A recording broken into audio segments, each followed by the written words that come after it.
I mean, to be honest, I wouldn't have thrown a first pitch any better.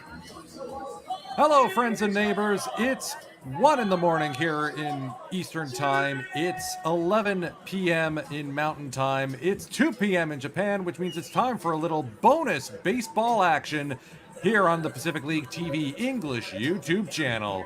Carter Stewart Jr. on the bump for the Fukuoka SoftBank Hawks as they host the Chiba Lotte Marines. A rare foreigner versus foreigner matchup here in the Pacific League.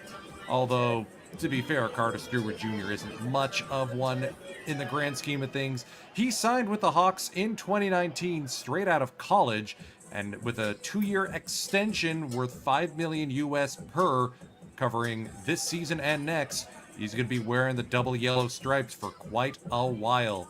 You see there on screen, he's won each of his last 4 starts in a row. The Hawks have won 8 in a row when Carter Stewart Jr. starts. Gabe Lerman in the booth virtually along with Matt Seivert. Matt, you can unmute now. How you doing? I'm doing well, Gabe. A little bonus baseball never hurt anybody. This is exciting to see Dallas Keuchel's debut in the very own Pacific League, and what a night for it. Absolutely. I'm so glad I had the day off from work so I could afford to prepare for this. Would have been a lot worse if you didn't have, if you had the usual day going into Saturday now. This is true. This is true. First pitch on the way, laced foul. Carter Stewart Jr. already lighting up the radar gun, 151 kilometers per hour. That's around 95 miles per hour in freedom units. Akito Takabe, the center fielder for the Marines, squaring up. Fouled off again, getting the straight gas, but can't straighten it out. Takabe won MVP of the month for July, courtesy of batting .405 for the calendar month. He's batting leadoff here because 2 years ago he went 44 for 54 in stolen bases. 0-2 on the way. Takabe's so giving. All these fans are getting free baseballs thanks to him.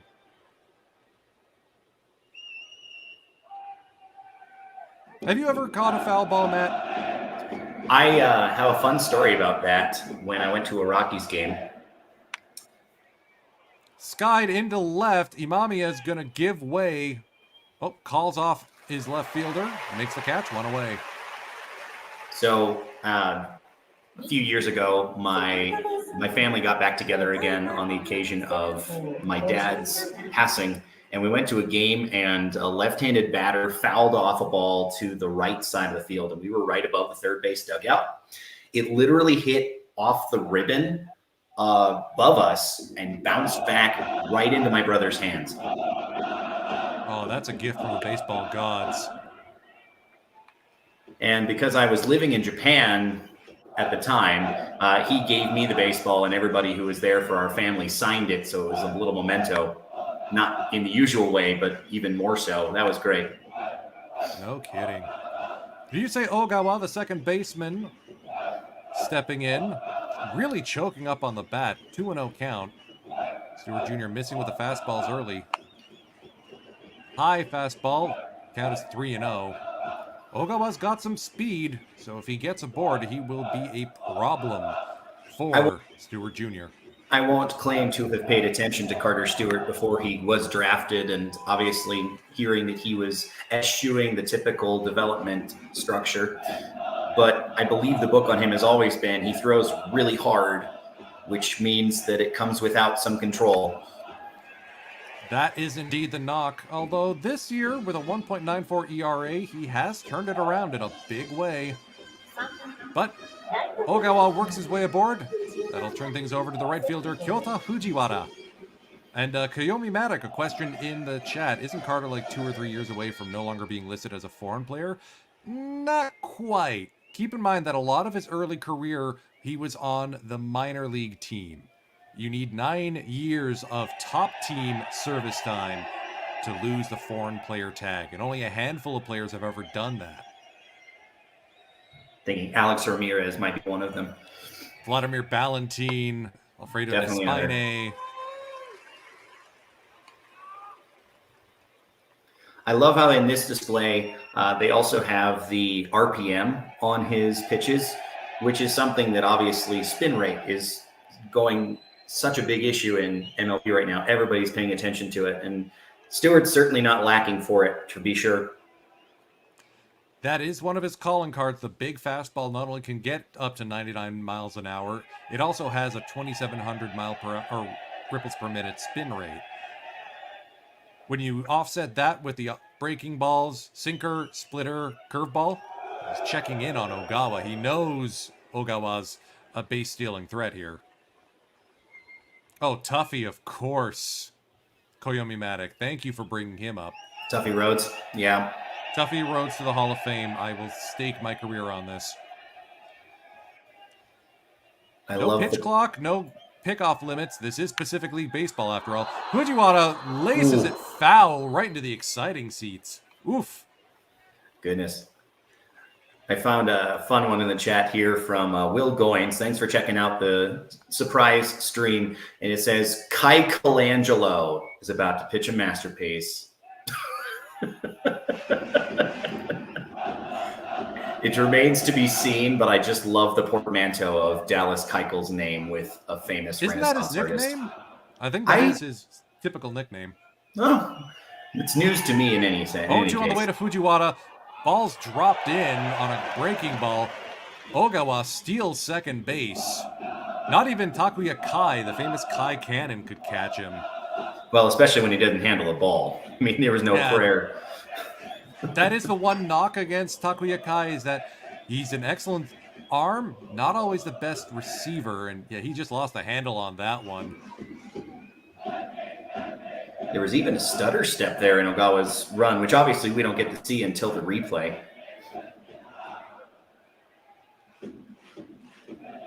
Question from Nick Fu. How long has Levon Moinello been in Japan? I think only 2 or 3 years. This is his first as a starter. He was a live-armed reliever for the first couple of seasons. Another curveball dropped in, up the middle, caught by Makihara onto first for the second out of the inning. Ogawa advances to third on the ground out. And because it is the Hawk, talk a little bit about Moinello. He's been having an amazing year. He actually leads the entire league. Oh, excuse me. His teammate Arihara leads the league, but he's actually second in innings pitched. And this is a converted reliever. Like, they could not be happier with the move they made to get Moinello out of the bullpen and into the rotation. And he leads the league in ERA, if memory serves. That is correct. Here you see Neftali Soto, 14 home runs, 68 RBIs already. And there's the Lotte Owendon getting riled up and noisy. Speaking of getting up, there's Dallas Keuchel getting ready to pitch the bottom of the first here. Fear the beard. His beard is immaculate. I love that. Koyomi Matic making a point. Yeah, the other league's ace might steal the Sawamura award. If it was only based on ERA, let's not forget complete games, innings pitched, wins, all factor into the decision. Well, and the question I have is, do they do one for both leagues a la MLB, or is it just one? It's joint. The original Cy Young Award. Right. 1-1 on the way to Neftali Soto. Runner on third. Breaking ball in for ball 2. You see there, Carter Stewart Jr. going to the splitter instead of the straight gas. He knows Neftali Soto can catch up to it.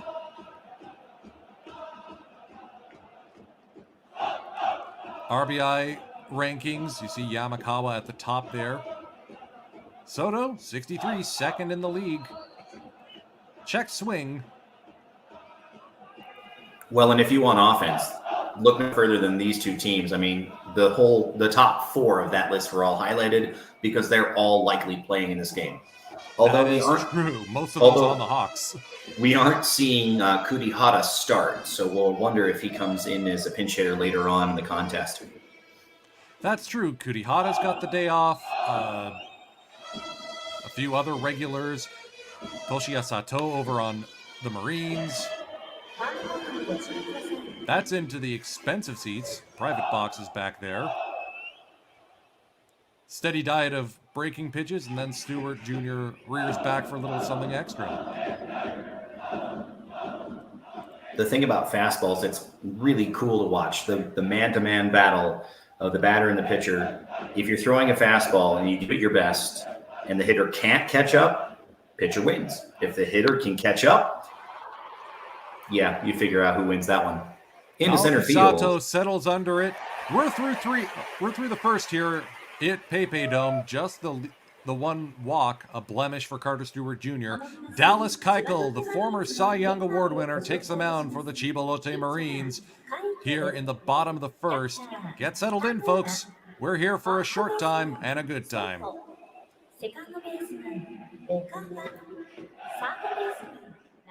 ハニーズの集荷です。たくさん食べてパワーを届けていきましょう。それではホークスからのお知らせです。プロ野球レギュラーシーズンもいよいよ大詰め。終盤戦はビバをスローガンにリーグ優勝まで突き進みます。9月6日から9月8日にこのビバペナントタオルを各日先着2万5,000名様に配布します。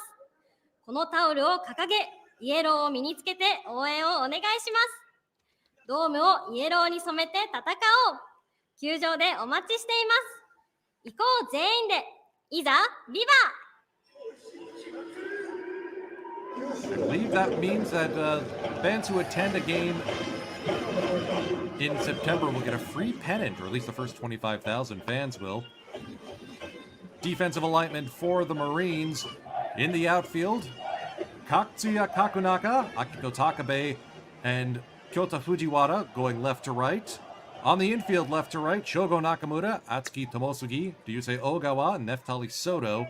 Behind the plate, Tatsuhiro Tamura.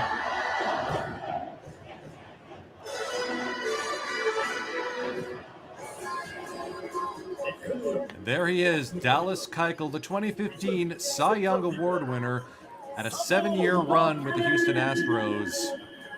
After debuting in 2012, he does have a World Series ring from his time with the Stros and 5 Golden Gloves over his career in the major leagues. This is his debut. He signed a contract with the Marines just before the registration deadline of July 31st. First pitch on the way. Breaking ball outside, ball 1. Definitely the book on Keuchel is he is not much of a hard thrower. He is a control artist for sure.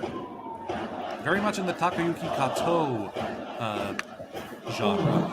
Line to second base, Ogawa makes short work of Naoki Sato.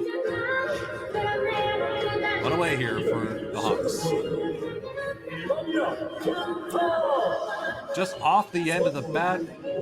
Line right to say excellent positioning.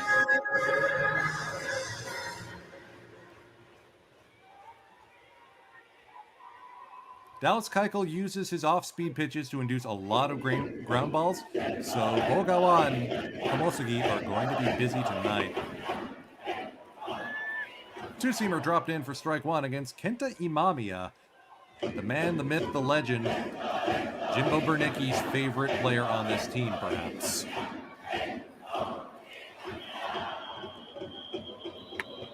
Another two-seamer outside. It's very amusing to have a broadcast featuring the Hawks facing the Marines, and neither of our designated fans from DLTV English crew are on the call. We miss you guys. Wish you were here. Imamiya is going to lace this to deep left field. Kakunaka was not going to get to it. It's off the wall. Warning track throw will be into second. Kenta Imamiya with a 1-out double. Now the Hawks fans are getting a chance to cheer and strut their stuff. Is it too soon for I'm not saying the balls are deadened, but I'm not saying the balls are deadened? Actually, the rumor mill is that the balls have been undeadened. The league Pacific League OPS was 50 points above usual for the month of July. And Yamakawa's been averaging a home run a game for the last week. The hat trick helped. But yeah, I wonder if it has something to do with warmer air, similar to when MLB rates of home runs go up in the summertime because the balls are flying further. Not sure that really counts considering half the PL plays in a dome. True. Speaking of balls going out, Tatsuya Unagimachi went yardo yesterday, ambushing Ayumu Ishikawa in the first inning.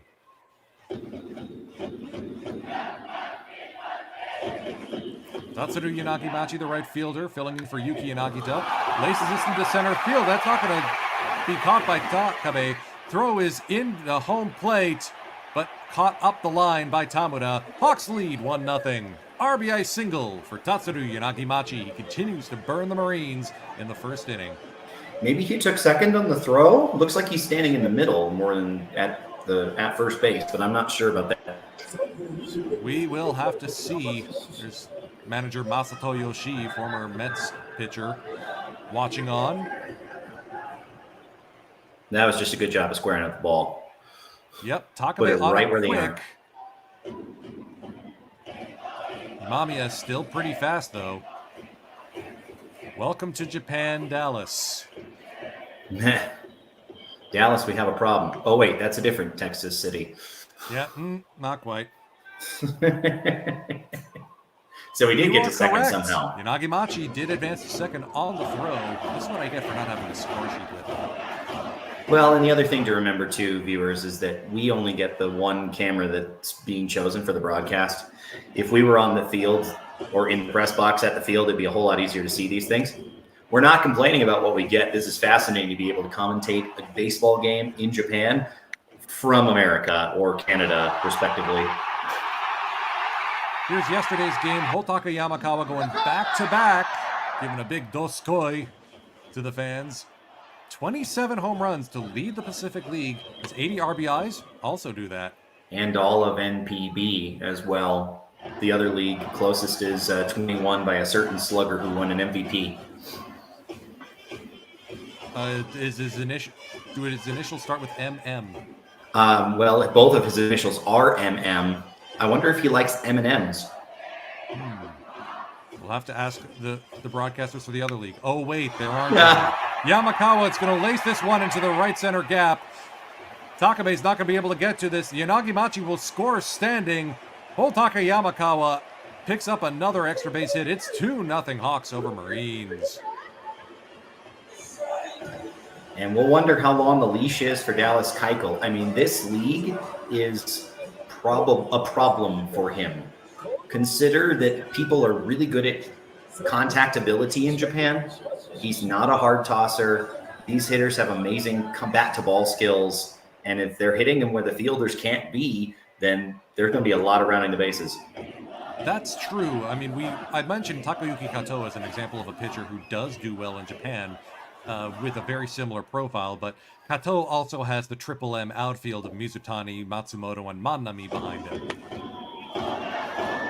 Speaking of defensively strong outfielders, that man, Kensuke Kondo, making his case for an MVP award. If he's not the MVP, who is? That's what I'm wondering. Like, he leads the league in batting average. He's got the slash line triple crown already sewn up, practically. Only Pacific Leaguer qualified for the batting title, batting above 300. Let's put it that way. And he's still a plus on defense. Former catcher, he's adjusted well to his outfield role now. And obviously, they can give some days where he gets a little bit of a break by being only the DH. But like, this guy is an everyday player. He's a star. And I think it's safe to say that he likes where he's at, such that MLB will probably never see him in an official season game. Ogawa on to first. That'll be the second out of the inning. Yamakawa advancing to third on the play. Yeah, I don't think Kondo's ever going to need to bounce to the majors, not with SoftBank footing the bill. Yeah, they can pay a lot more for their acquisitions than most teams do in this league. How's this? 7 years, $50 million. That's generational money. Yeah, well, generational talent, I'd argue. I wasn't arguing against that. Takuya Kai, the catcher, 10th season with the Fukuoka SoftBank Hawks. Two-seamer down for ball one.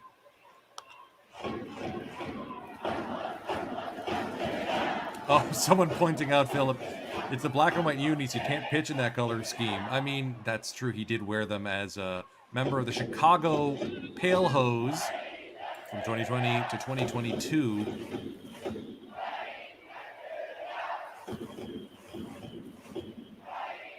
Legend, you are not going to be able to watch the Hanshin game legally. This is Pacific League TV. You want to watch the other league? Good luck. Bounce to Tomosugi. Throw is on to first. That'll end the first inning of Dallas Keuchel's NPB career. Courtesy of a pair of doubles, he allows 2 runs. Yamakawa stranded at third. It'll be Kakunaka, Polanco, Nakamura coming up for the Marines here in the top of the second. This is Bonus Baseball on the Pacific League English YouTube channel.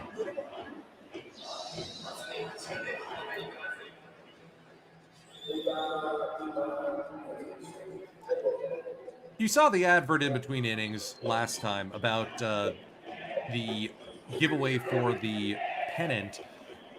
There's so much that Japanese baseball teams do to attract fans that your major league club would never do. For example, I spotted this earlier today. The Hawks are offering an all-you-can-drink game ticket. Okay? 4,800 yen, so around $40 US, gets you into the third base infield seats and all the draft beer, highballs, and lemon sours you could guzzle. Or save 700 yen and you get soft drinks instead. So, that's a pretty good deal. A very good deal. Spending $40 US, does that even get you into any out or infield seats anywhere in the majors? I don't know, but the comparison you made about things that major league teams won't do, it does sound suspiciously like something a lot of minor league teams try to do. because they don't generate the foot traffic that the, marquee does. So it's great to see that this is the marquee. It's the top league in Japan. Well, NPB is the top league in Japan, and they're still doing this. That's amazing. That is true. And someone pointing out, Enchilada, yeah, the Hawks did do a Crayon Shin-chan collab yesterday. In fact, Shin-chan himself threw out the first pitch. I think it's actually running all weekend. Look for Crayon Shin-chan and Buta Buta, I can't remember the full name, on the scoreboard in between innings. Love these adverts and these collaborations. Showing bunt is Katsuya Kakunaga, one of the last players left over from the Marines' most recent Japan Series title in 2010. Kakunaga has been with Lotte since 2007. 3 All-Star nods, 2 Best Nines, 2 batting titles. So getting to watch him is like watching a comet go past. He's not normally a starting outfielder. Pair of cutters from Carter Stewart Jr. right now. Trying to mix up the pitch mix. Interesting to see what Kai is calling. Goes back to the heater. That's fouled into the seats.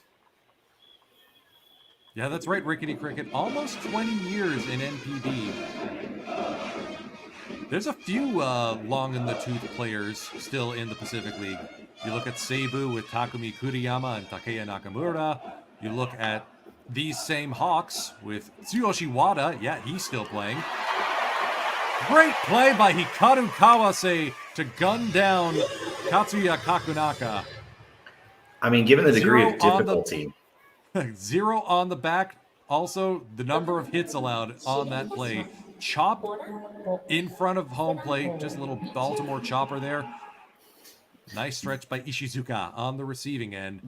Given the degree of difficulty with that amazing short hop scoop and the quick throw on a really fast left-handed hitter, I wouldn't be amazed if this one sneaked into like honorable mention territory, top 10. So this might be a hello, future Gabe. Possibly. We'll see. Curveball dropped in against Gregory Polanco. That finds dirt before it hits the plate.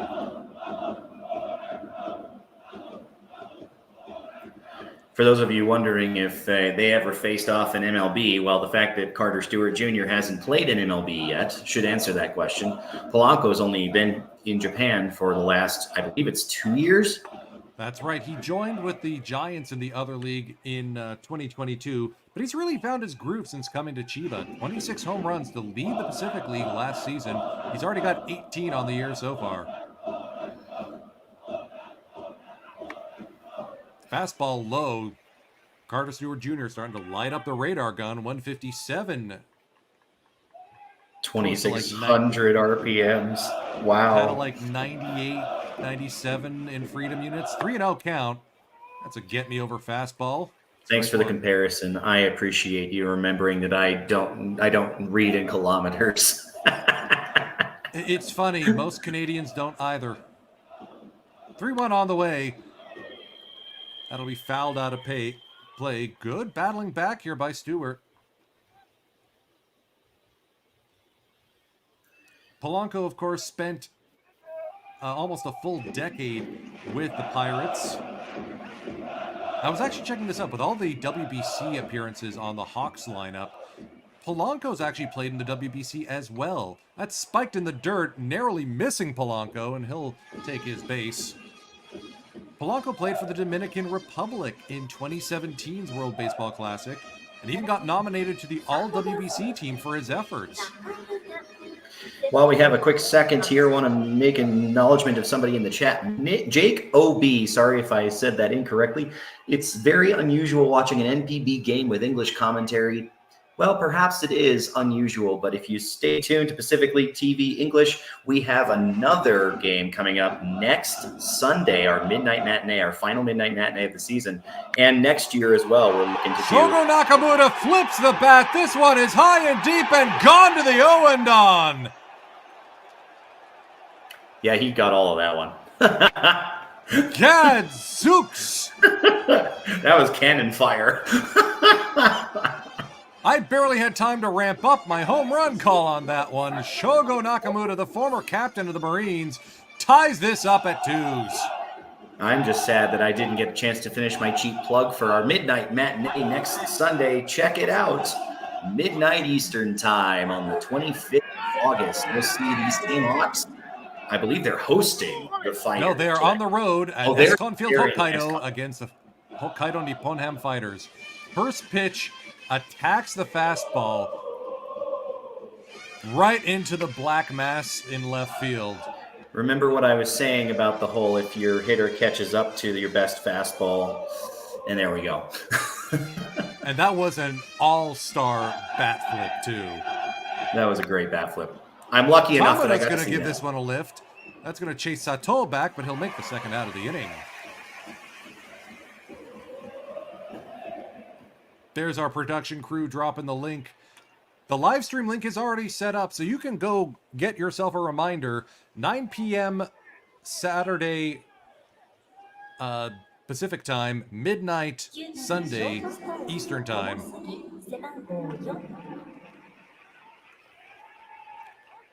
I was hoping we'd be able to get one more game in, and the powers that be gave the okie doke. Mostly because of Keuchel's debut, but let's not look a gift horse in the mouth, shall we? Absolutely. Here's the shortstop, Atsuki Tomosugi. Watches a changeup flutter by his eyeballs. Second round selection in 2022. Tomosugi turned some heads last season with a .254 batting average in 64 games. Big swing and a miss over a splitter. He's here because the Marines trust that defense of his. Ryusei Ogawa models himself after Sosuke Gendo, the human highlight reel. No surprise that Tomosugi equally good with the mitt. And if it wasn't for Gendo, might have a couple more golden gloves. This is true. I mean, Yudai Fujioka is on the shelf. That's why Tomosugi is also getting the starts.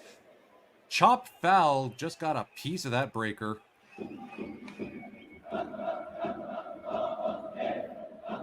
A lot of spin rate on that cutter. Yeah, fastest spin rate we've seen so far. Shogo Nakamura and his glorious mop of hair. 2-2 on the way. Sent foul. A lot of free baseballs being distributed today. Hey, the right field sideline finally got one. And Stewart Jr. being the prototype of Japan taking young talent from the majors. Do you see that sort of thing happening again? I think it depends on the circumstances. A lot of people are willing to kind of, pay their dues in the minor leagues. And Stewart was convinced by his agent. I believe his agent was Scott Boras. His agent said, hey, you can try this. It's unprecedented and it might just work. Breaking ball, curveball, floated into center. Sato charging, sliding grab to end the inning. Okay, that one's hello, future Gabe. Holy smokes, Naoki Sato showing off the leather there. He had about a little bit of turf burn to end the top of the second. We're all knotted up at 2s heading into the bottom of the second inning. He had a split second before that thing hit the grass. Wow. Well, I guess turf, you said, but still, that's amazing. Anyway, to finish the bit about Stewart, I mean, he was convinced that it would be an opportunity for him, and obviously he's taken to it quite well. So who knows? Now that there is a precedent set, will somebody else make the jump? It takes a really special person to, commit to living overseas in a culture with a language you don't know. Speaking from experience.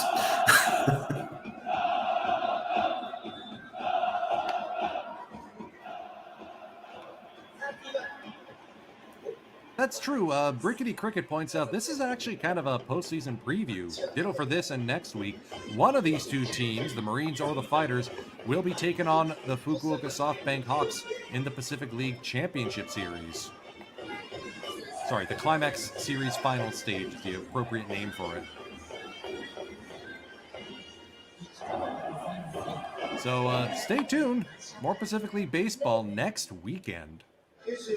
That's right, Fukuoka does have a one-game head start by dint of being in the lead for the pennant. They haven't cinched it yet, but they do have a magic number, and it's only mid-August.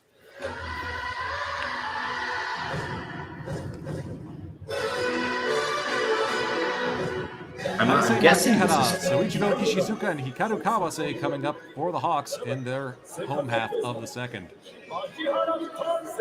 I guess that Makihara really likes The Greatest Showman. That was a fun audio bite. Hey, I'm just glad people are able to hear those. First season we were broadcasting these, we had to mute to avoid copyright strikes. That is... Keuchel drops a two-seamer in for ball one. Makihara's an interesting player in that he is a super utility man. Outfield, infield, pinch hitter, pinch runner. He can play just about anywhere except pitcher or catcher. He's earned the nickname King Joker for that versatility. Oh, they should have called him King Jack. Jack of all trades.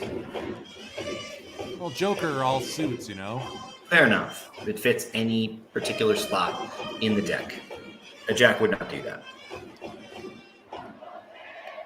Squares to bunt, but that's dropped in with a curveball. You have to wonder how much time Keuchel has had to get acquainted with Tamura, Sato, the catchers in Japan. Again, he only came over here, like what, a week or two ago? Wasn't it the end of July, I think? That was when he signed. That's lifted into center field. Takabe, former Golden Glove winner himself, makes the first out of the bottom of the second.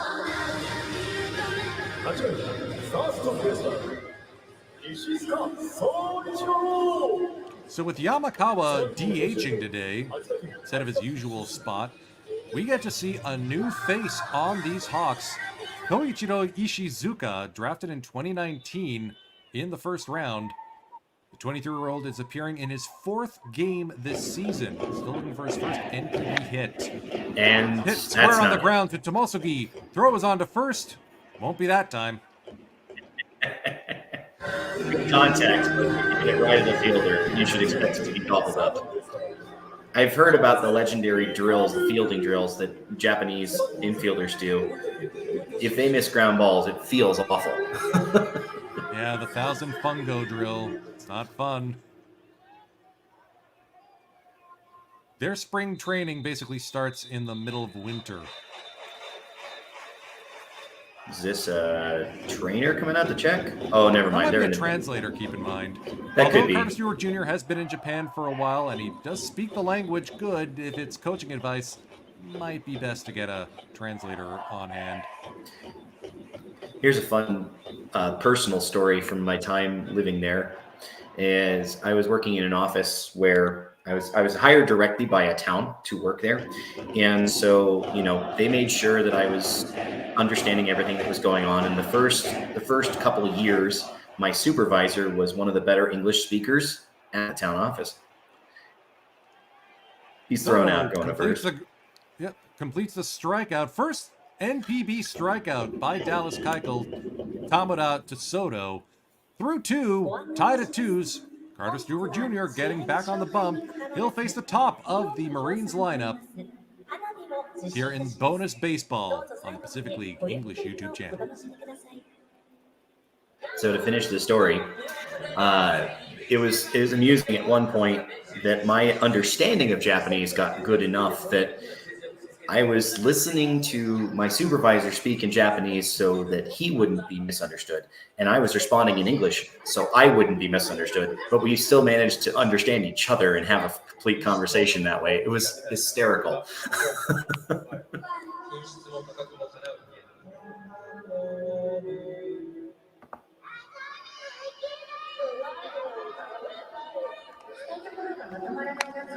In between innings, I love checking out events going on at the ballpark, including this is a Dogs at the Park weekend at Mizuho PayPay Dome in Fukuoka.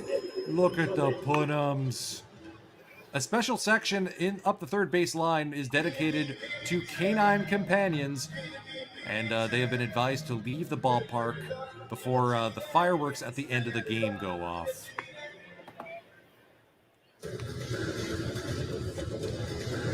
Very calm pooch. Well done, doggy. Well done.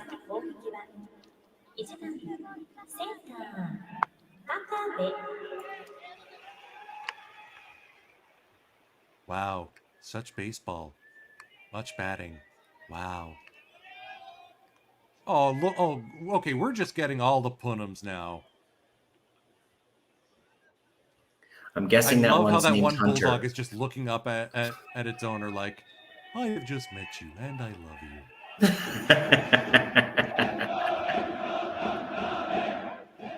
Akito Takabe getting the call here to start off the top of the third. Ooh, that was right at his ankles. That cutter cut a bit too much, I think. I think, yeah. Take a bit of a moment to recombobulate. Yeah. I mentioned Akito Takabe winning a Golden Glove in 2022, along with that stolen base ground. Where was he in 2023, you ask? Recovering from injury. Then again, that also gave Hiromi Oka the chance to prove he is the cardiac king with all of his timely hits. Kept that going, but I believe Oka is injured at the moment. I was curious why he wasn't in the game. I remember, I think it was a recent podcast, we said he was deregistered. Must not have been one that I was that I was on, because I probably would have recalled that. That's a dangerous field, caught by Kondo. That I'm not sure man. many players get there. He is that man.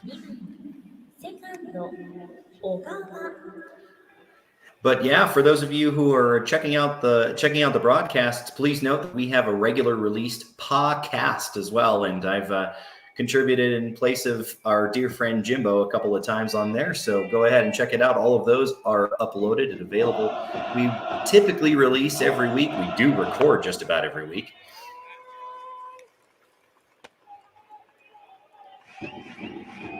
Apologies for the noise in the background. I'm just wondering what my cat knocked over. Speaking of dogs at the park, maybe the cat realized they were there. And Kawase that's a ground fires out to cannon, third. 2 down.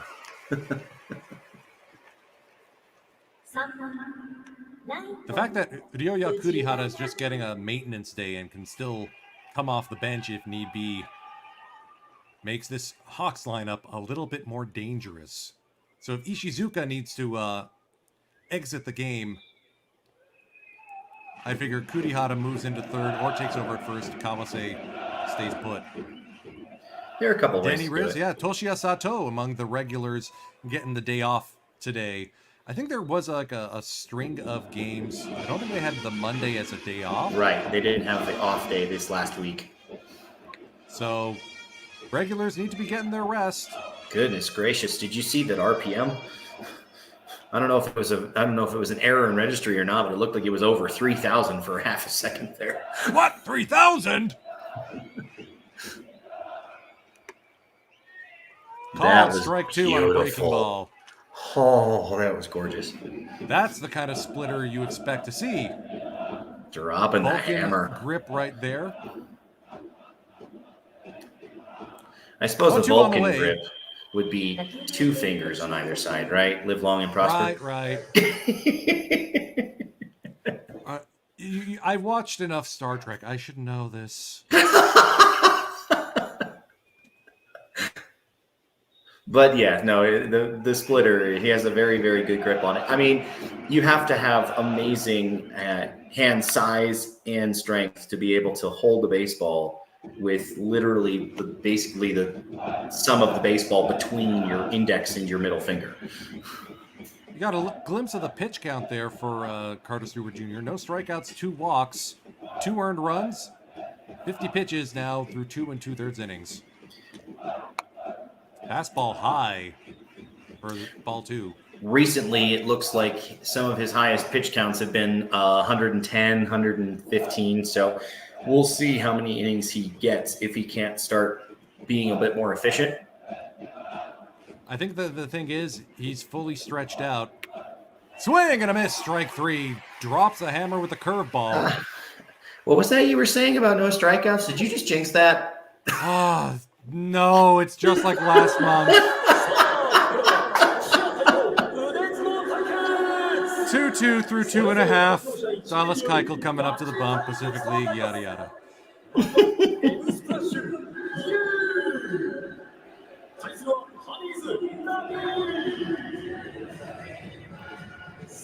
Speaking of Carter Stewart Jr., the Hawks are doing for this weekend and last weekend a special Meat Gourmet food event with special stands outside and bonus meals inside the park, like 20% discounts on meat stands within the park for things like steak bowls, meatballs, stuff like that.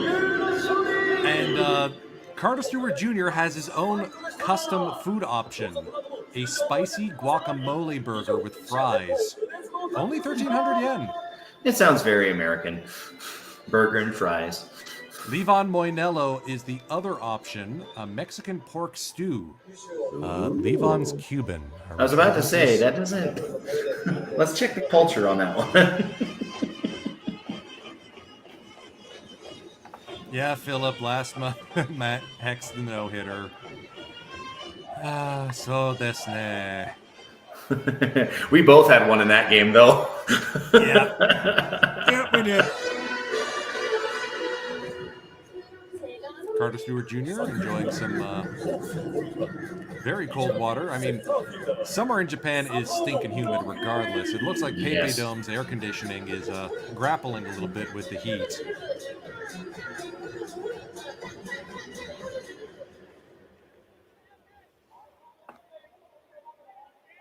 Dallas Keuchel bounced around the majors a little bit over his last 2 seasons. Arizona, Texas, Minnesota. He pitched in Milwaukee earlier this year, back in June. Right. Speaking of bouncing, that one's in there low for ball 1. Naoki Sato flew out in his first at-bat. Sato, as you can tell, has the defensive chops, but batting-wise, he's still trying to get his feet under him. Selected in the draft in 2019, he was re-registered as a developmental player last offseason. I mean, yes, he was able to get his old number back and rejoin the top club, but it's been a bit of a struggle. Ukyo Shuto, normally the center fielder, getting the day off. 2-0 on the way, grounded towards shortstop. Tomosugi, leaping throw, one away. If it didn't look so routine, that was a really good play, though. I'm wondering why the Marines keep getting guys at the deadline for foreign players. Like Mike Brosseau, we keep bringing him up, but he was literally from airport to ballpark within the span of 36 hours. Yeah, that's kind of crazy, given everything that you need to process to have a work visa for Japanese baseball, presumably. Kenta Imamiya had the double.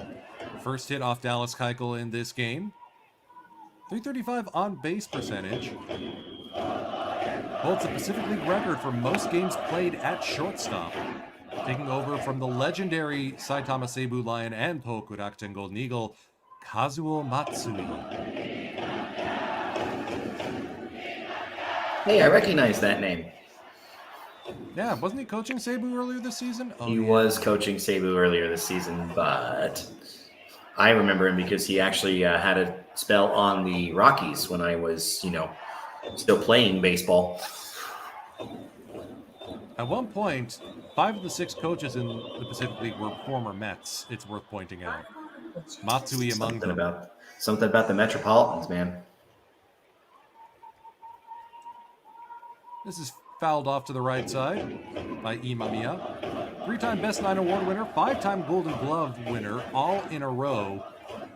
And of course, 6 Japan Series rings since joining the team in 2011. That Hawks 2010 dynasty was something else, and oh no, it's back. Looked like Imamiya might have fouled that off the top of his foot. Dallas Keuchel getting settled in here. Aside from the first inning blip, he's been smooth sailing. Whoa! Tomosugi reaches up to rob his shortstop counterpart. Nice try. Try again next time. See previous comment about balls in play. Tomosugi, excellent read. Tiny little Mario jump. Somebody probably got the chops to make a video with the Mario jumping sound on that play. I don't have them, but it would be amusing. Trust me, it's going to be someone else on the Pacific League Instagram. They do that all the time with Jeffrey Yang, reliever on the Lions, who has a home run hop, or sorry, a strikeout hop, I should say. Yeah. Didn't I remember seeing something about Imai tried like imitating it? For the All-Star game, yeah. Oh, one on the way to Yanagi-Machi. That's bounced towards the backstop. Distinctly Japanese style of backstop, having that wide ad board. Advertising board.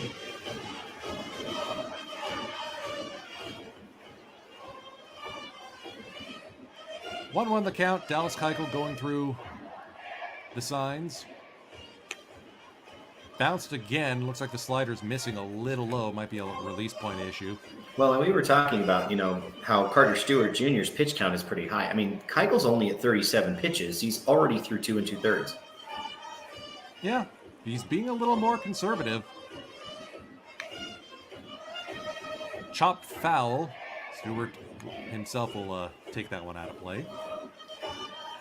Rickety Cricket, no, not 6 rings in a row, just 6 in total. I believe it was 2011, 2014 and 15, and then 17, 19, and he did not participate in 2020. Yanagi-Machi, the man at the plate, did. Tamura having a bit of a time trying to block all those breaking balls from Dallas Keuchel. Yanagi-Machi seems to have found his role as the next man up in the Hawks lineup. He took over for Ryoya Kurihara in 2022 season, put up great numbers, over 107 games playing out of left field. And now with Yuki Yanagita out for season, Yanagi-Machi is getting plenty of time.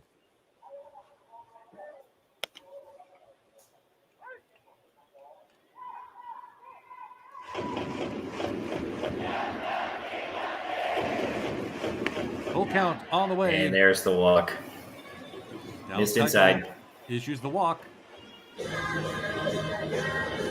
2 down. Man aboard for the big man from Okinawa. Speaking of jinxing things, hey, we didn't have no hitters to jinx this time. Hits happened pretty quickly. That's true. Anyone calling this a pitcher's duel, correction needed. Yeah, well, I mean, this stage career, Dallas Keuchel, is kind of expectable. Change up in for strike 1 against Hotaka Yamakawa. Already has 200 career home runs. He could get number 250 this season if he stays healthy and if his pace keeps up.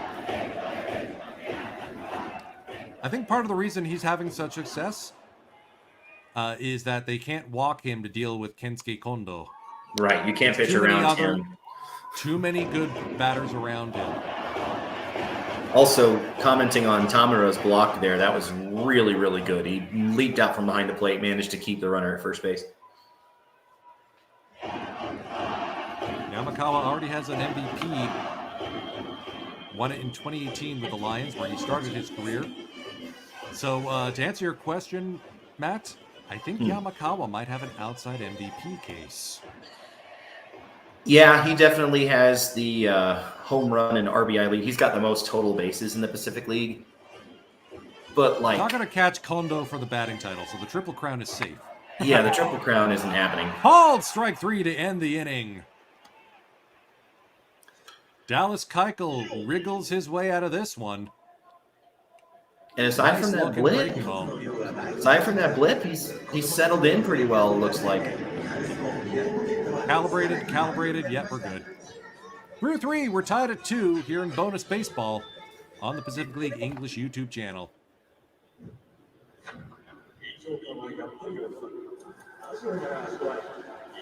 So, fair warning, because of the short notice and the fact that this game got started an hour later than our usual midnight matinees, Matt and I may not be able to provide you with a full 9 innings of coverage. If we do depart, our Japanese production staff will be turning on the local commentators and will continue the stream for the remainder of the game. So wherever you might be checking it out, be it from Brazil, which I saw a name dropped in the chat, a couple of other states in the U.S., different time zones, thank you for watching. We appreciate you tuning into Bonus Baseball to watch Dallas Keuchel's NPB debut, and enjoy the whole game, even if it's without our English commentary.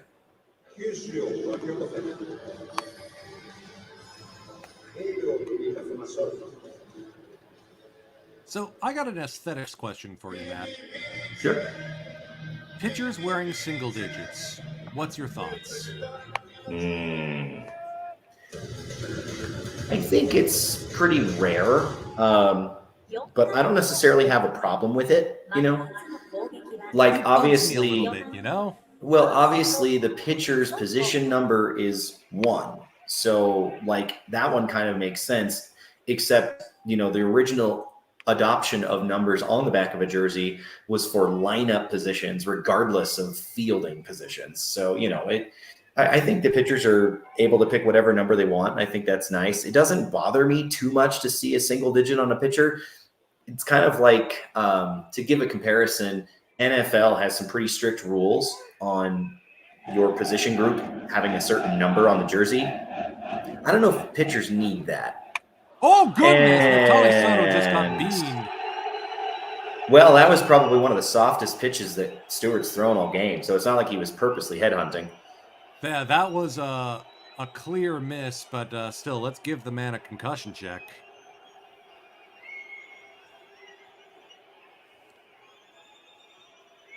Yeah, that's Vitaly definitely Soto an interpreter. is a veteran, so Lord knows he's taking his lumps. But that curveball just off the ear Got him in the ear flap. Yeah, his ear's probably ringing just a little bit right now. I'm reminded there was one time my brother and I both played baseball. I mentioned it before for those of you who got to hear me in the last midnight matinee. And we were in a tunnel doing some practice, and he was throwing pitches to me, and he calls my name, and so I look up, only to get beamed with the baseball that he threw in the face. It was not wonderful. I caught a softball with my lip once. Looks like Soto's going to be heading to a nice quiet place just to get checked out. Yeah, I wonder who do they bring in for a pinch runner, or are they just doing an injury timeout type situation? We will find out who the pinch runner is momentarily. Yeah, Stewart's just throwing a couple of pitches to stay loose. Always something new and exciting on these baseball games, you know? Hey, bonus baseball, bonus base runners. It's fitting right in the theme.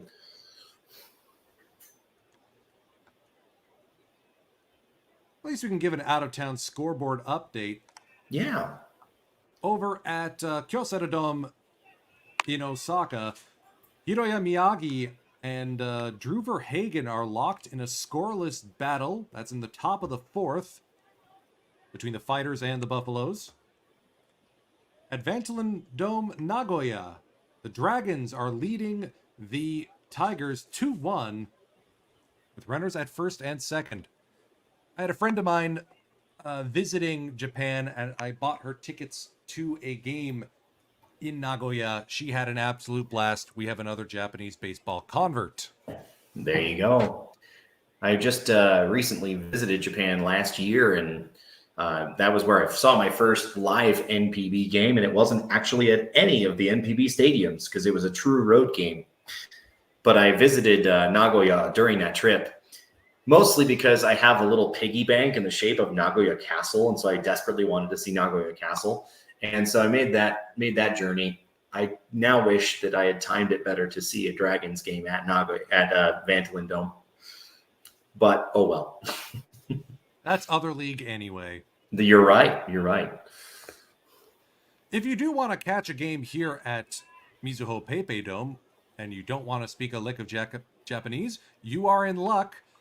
The Fukuoka SoftBank Hawks have partnered with Klook to offer all game tickets with a full English purchasing process. Did the flap break too? Is that tape I see on his ear flap? Your guess is as good as mine. Maybe. Yep. All right. So Neftali Soto stays in the game despite getting his bell rung. And equipment manager, somebody find him a new helmet. Yep, that's something No, that's a special right on brace. the. Wow. They reinforced the helmet. Which tells you that it was probably this close to. Well, and bringing it up because Kakunaka is wearing one of those. They're called C flaps, which extend away from the ear towards the front of the face as well. Some hitters really appreciate having that extra protection. Soto's a bit more old school. 1-1. Soto may want to request one. I suspect the reason why they didn't just get a new batting helmet is because they're on the road and they may not have their full gear. I can imagine Neftali Soto may not have a standard size head. Big cut over a slider. Split finger fastball just straight down.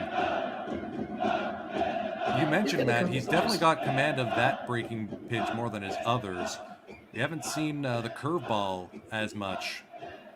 Well, we saw him finish a strikeout with that one curveball, but mostly he's been avoiding it.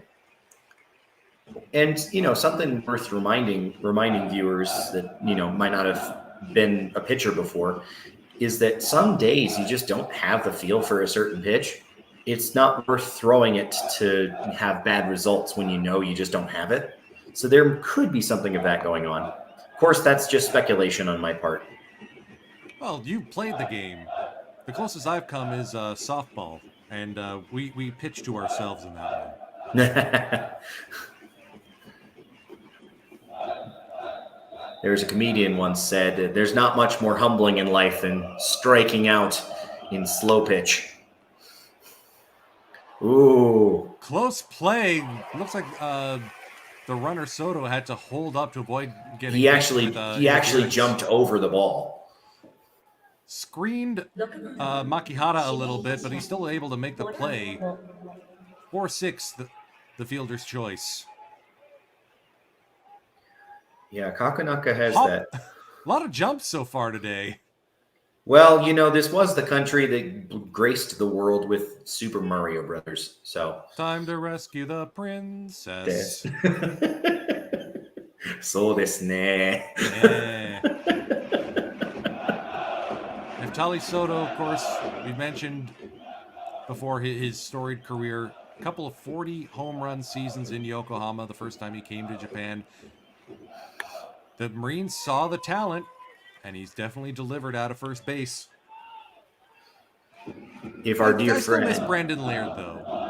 If our Marines homer Mike Bealey was with us, he'd be saying how Soto's probably the most valuable player on the Marines because he's just got a knack for timely RBIs. That is true. Polanco worked a walk in his previous at-bat.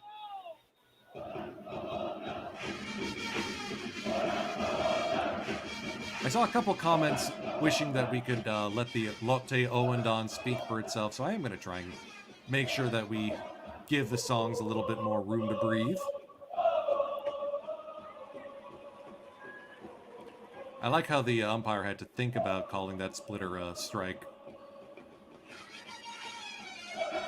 That was middle. At least it looked it to me.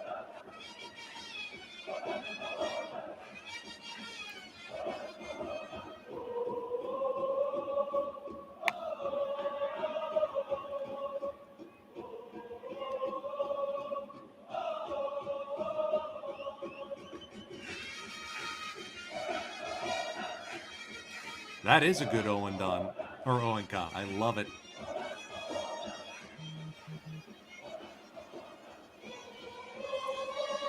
The chat giving us an out-of-town scoreboard update. Buffalo's up 1-0 on a Tomoya Mori long bomb. Good to see he's heating up. He's up to, I think, 6th in the batting race. He was 7th when we recorded. If he's still going, good for him. Polanco's going to give this one a ride to deep left. Kondo has a beat on it. 2 down. That'll chase Kakunaka back to first.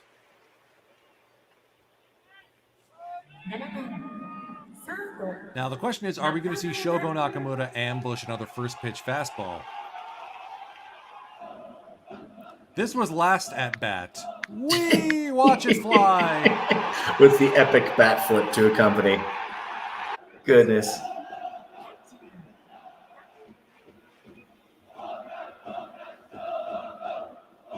Third on the season for Shogo Nakamura.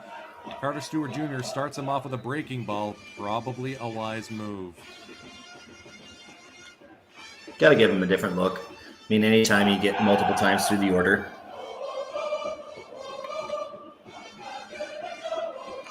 I remember hearing Steve Novosel, one of the best Marines fans in the Anglosphere, mention Shogo Nakamura's Owen Ka, his cheer song, is always sung louder than everyone else's, and you can sort of hear that here. Bounced in the dirt, 2-1 the count.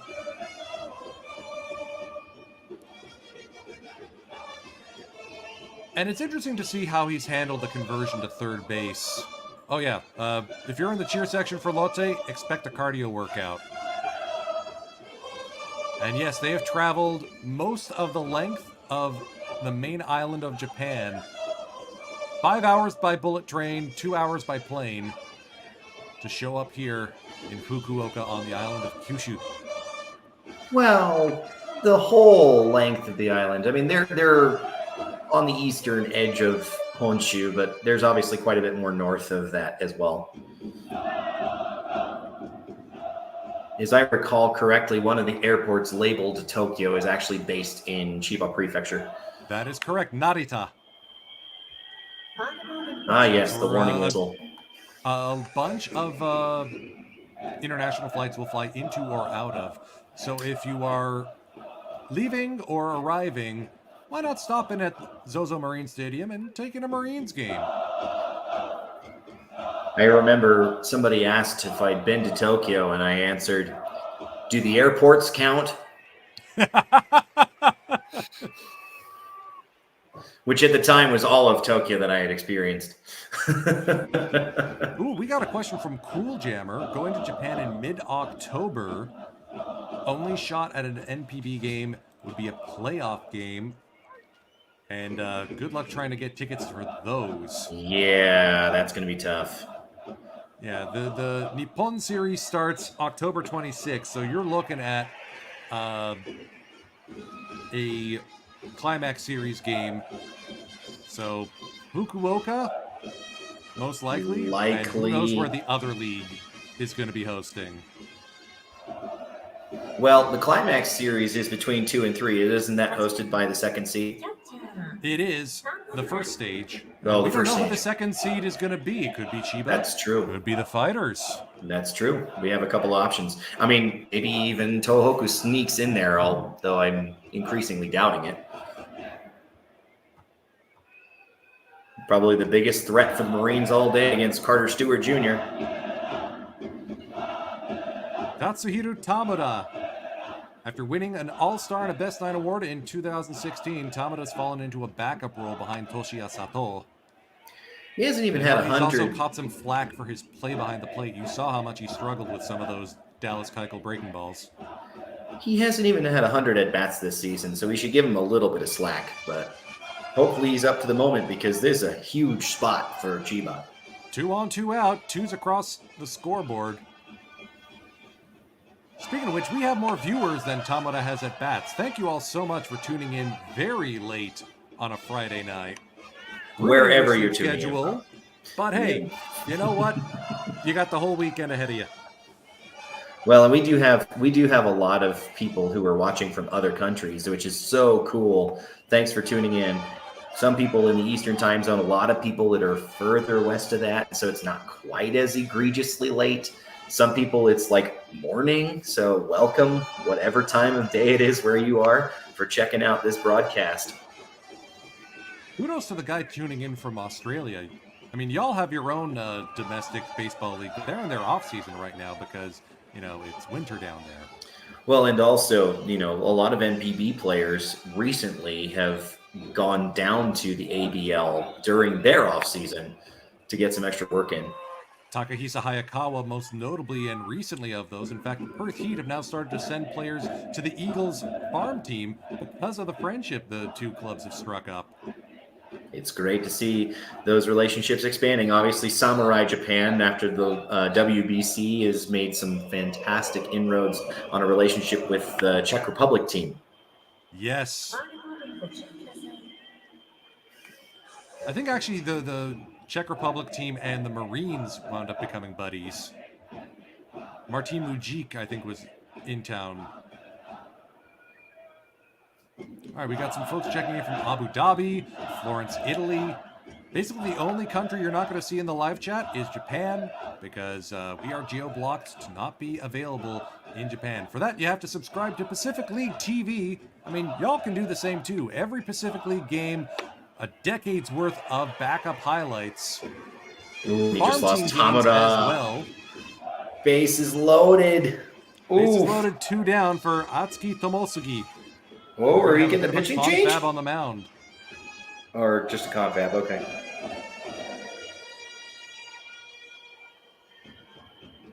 So, extra addendum to people expecting a pitcher's duel because Carter Stewart Jr. this season is laboring to get through the fourth right now.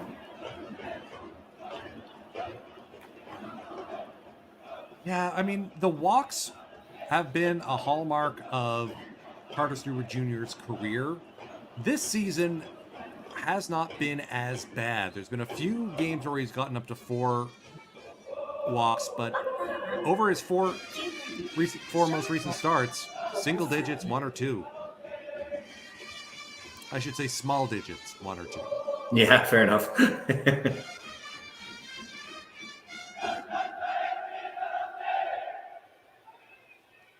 Yeah, that's an amazing ON done.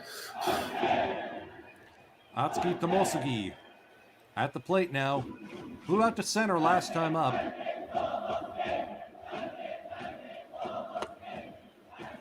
Called strike 1. Carter Stewart's just going back to the fastball.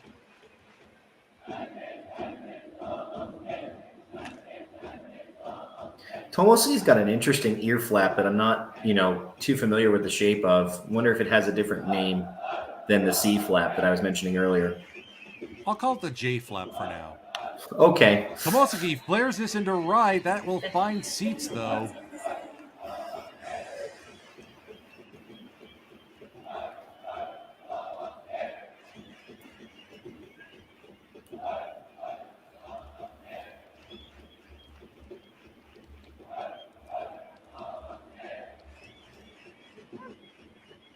Oh, 2 counts. Stewart trying to get out of this inning with a tie intact.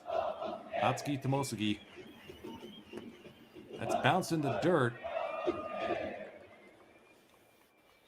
He doesn't want to give up hard contact, so he's nibbling around the edges now. I get that. Sorry, what were you saying? I found it funny that the strike zone graphic took a while to figure out what the heck that pitch was.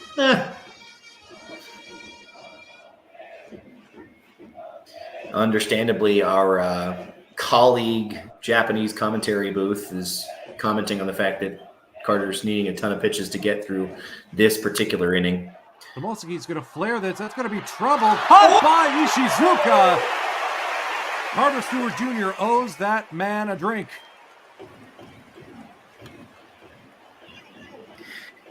Maybe he should pay for that all-you-can-drink ticket or something. Oh, wait, he's one of the players. Never mind. Never mind. So he got through it, but he's over 80 pitches already, and he's only out of 4 innings. I wonder how many more innings we're going to get out of Stewart. We could see a long man come in. Oh, notice the dog ear headband. I was thinking like, wait, no, this isn't the fox dance. What's going on? No, it's the dog days of summer here at Mizuho Pepe Dome. So the cheerleaders are all SoftBank, and just some of them happen to wear Marines garb. Is that how that goes? Nope, the Marines cheerleaders are visiting along with the mascots. Gotcha. Hopefully they got a good number of pet relief areas, although you're probably noticing that some of those dogs are equipped with a little bit of protective wear just in case. There is a companion lounge up at the top of the section where all the doggy seats are being sold. So yeah, they thought of this in advance. It's certainly not the only park to do dog days at the park, so. Okay, but the SoftBank Hawks branded shirt is so cute. More doggos. Yep. This is how we get our view count up to 200. Dogs.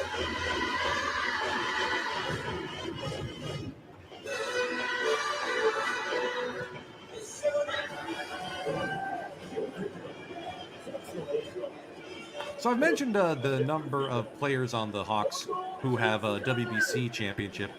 There's also a couple, and they sit right next to each other in the batting order, who are members of the Triple Gold Club. That's a Premier 12 championship, an Olympics gold medal, and a World Baseball Championship. One of those is Takuya Kai, he's batting next. The other is that man, Kensuke Kondo.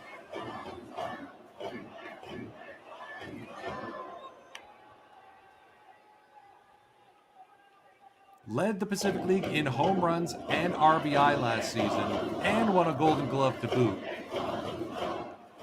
Sorry, I think he tied with Polanco for the home run lead. And he won last season, yeah, I believe it was, yeah. Certainly not a bad time for one here. He's definitely got a long ways to go to catch up to teammate Yamakawa at the top of that home run leaderboard. Between the two of them, they have a triple crown. Think of it that way. But that's not how that works. Give this a ride. Takabe, just in front of the track, one away. Yeah, but that's not how Triple Crown Awards work. More importantly, he'd have to, surpass Yamakawa in RBI as well, and that's kind of hard. It's kind of an interesting thing from a mostly MLB-centric position like my own, why Kondo is batting fifth. It would make way more sense to have him like second or third. And because of that, it artificially dampens the number of at-bats he gets. And, that might help the batting average. Obviously, things, balance themselves out. But, I wonder if they batted him second, just how many more ABs he'd have to truly prove his supremacy with the bat in the Pacific League. Yes, Matt, but who will bunt? Yeah, Japanese lineup construction. Well, Takuya Kai could bunt. Kai's known for his pop times and his pop with the bat. He's had a few seasons of double-digit home runs, along with 6 straight Golden Gloves from 2017 to 2022. The Kai cannon, as it were. But, Kenta Imamiya, Pacific League record holder for most sacrificed bunts in a career. And that's why he's batting second. Because when in doubt, always bunt. And if everybody wants to join Gabe in typing bunts in the chat. No, I'm kidding. We haven't got one. Only when we get it. Kai's going to ground this to third. Nakamura shows off the arm. 2 down.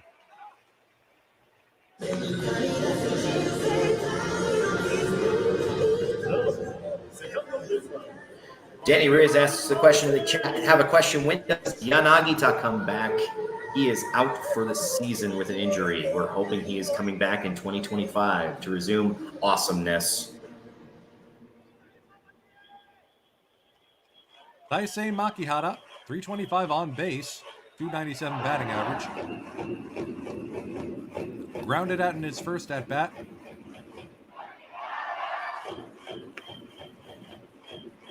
Slider well away for ball 1. I like how that the broadcast crew is giving us a lot of slow motion of Dallas Keuchel's pitching form, because this is, again, his first time pitching in Japan. And we were talking about this on the podcast. He's the first Pacific Leaguer to have a Cy Young Award.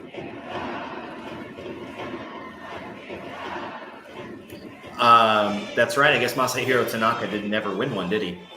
No, he did not. Swing and a miss. Strike 2.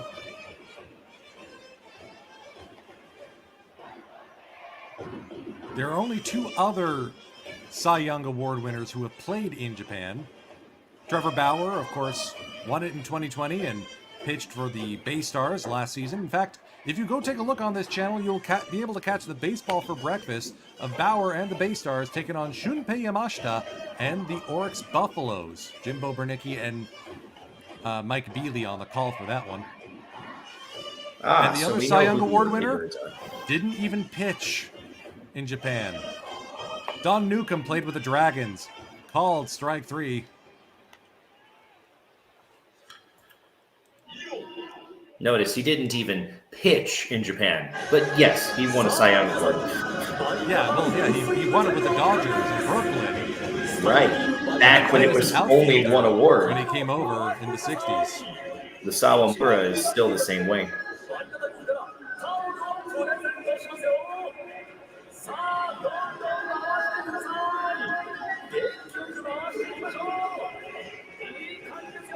We got someone in the chat wondering who you is. Who I is. For those of you who are... I'm letting it be known that you are a former live chatter promoted up to the broadcast crew. Yeah, just because I was persistent enough, we'll say that. Matt Seibert is my name. I recently joined the PLTV English crew. It's been a couple of months now, and I was made my official broadcasting debut on our previous midnight matinee in July.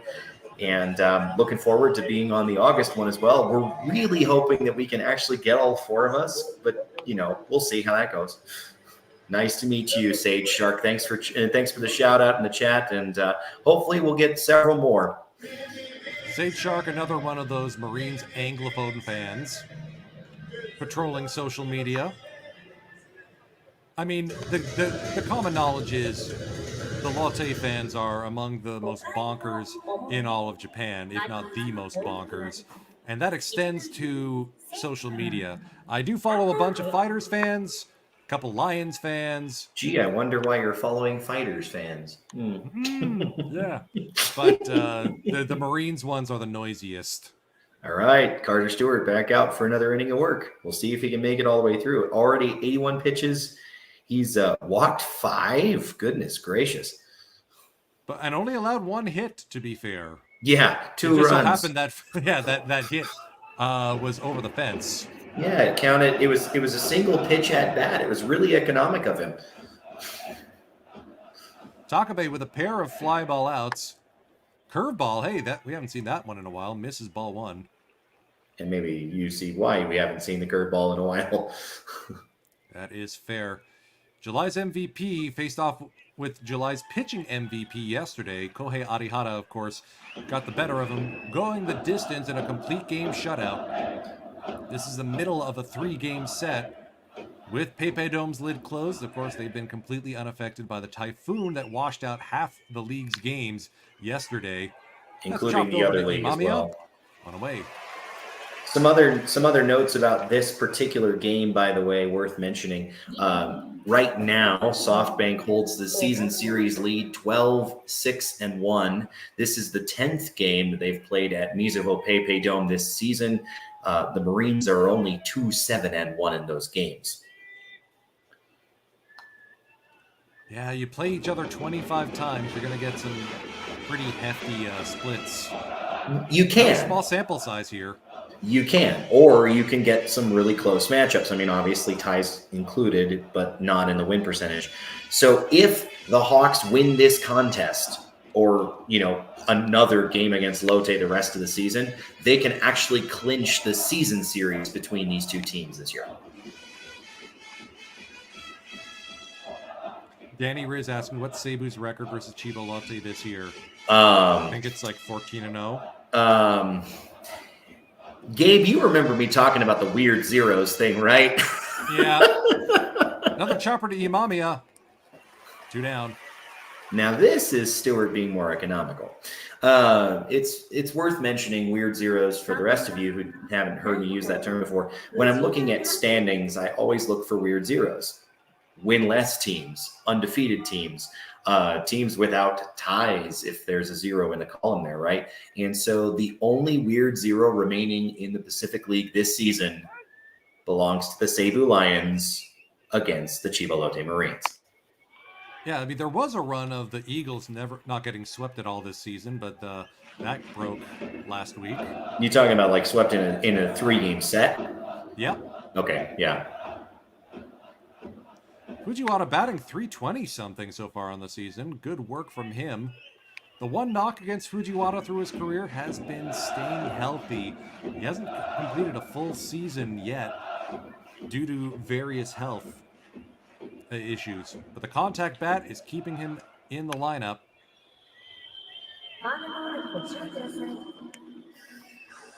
I think it was a MCL injury, his most recent one, and you can see all the bracing on his right knee. I wonder if that's related. Well, you know, you don't want to get hit with a pitch without having some protection there. It is amazing to me the extra, like, you watch ancient highlights of MLB and like Ted Williams didn't even wear a batting helmet. Babe Ruth didn't wear a batting helmet. And you get people these days and they're practically like armoring up for each at bat. And, you know, if there is a downside to that, it's that, you know, you can stand a whole lot closer to the plate, which means you're more likely to get hit by balls, which is why they have all the body armor. I'm just waiting for someone to come out in full plate armor, you know? That would be fascinating, but I would hate trying to run in it. Tell me how the turf tastes, little man!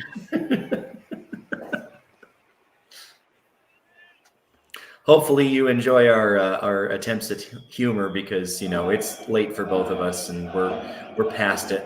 But, you know. we're both pitching on short rest here. Let's put it that way.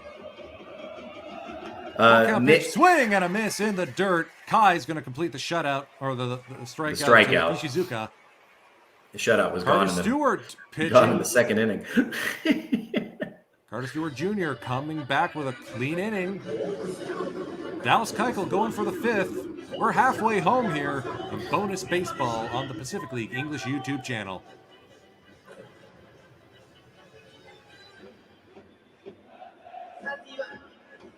Quick out-of-town scoreboard update. Looks like Keita Nakagawa just potted another run for the Buffaloes. They lead the Hokkaido Nipponham Fighters 2-0 at Kyocera Dome.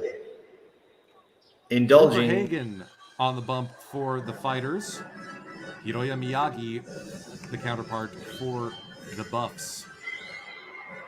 Comment in the chat that I felt like highlighting just to, you know, give our play-by-play man his due credit here. Gabe and Matt, dynamic duo. We appreciate that, but I honestly think that the true dynamic duo is probably Gabe and Jimbo, as far as historically speaking. I haven't gotten there yet, but we have fun. The good Canadian boys, eh? We should do a full game in like Bob and Doug speak. How's it going, eh? I am not going to help with that. Speaking of YouTube, if you're watching this on YouTube, which all of you are, you should subscribe to the Pacific League TV channel if you aren't already.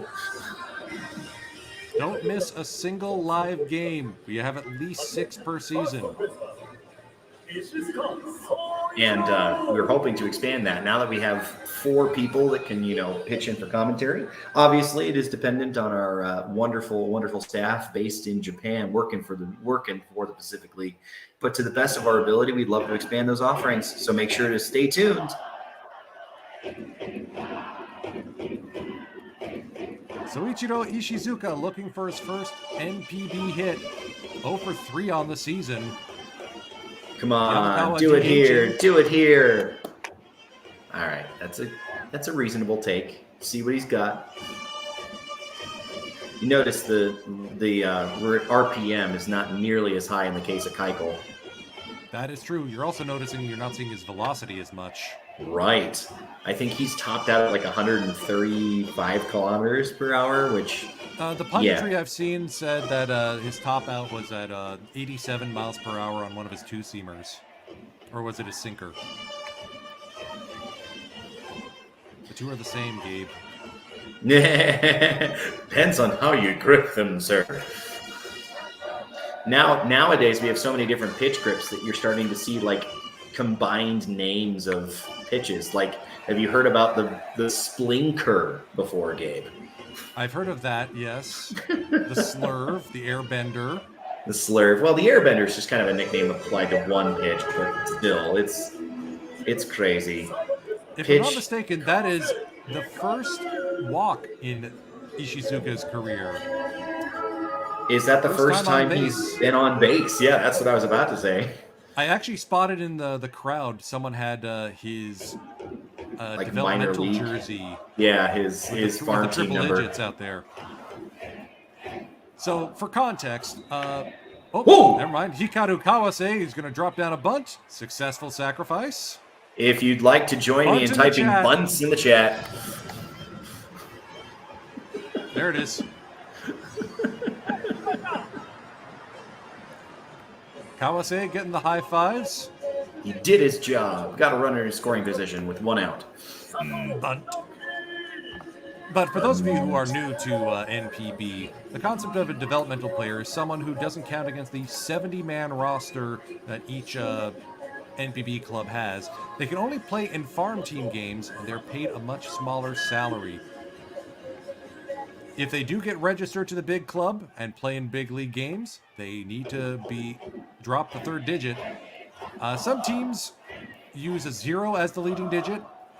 The traditional one is a 1 to make the triple-digit jersey number. And the Hawks have such a deep organization, they actually have third and fourth tier teams in which they play against industrial clubs, college teams, each other.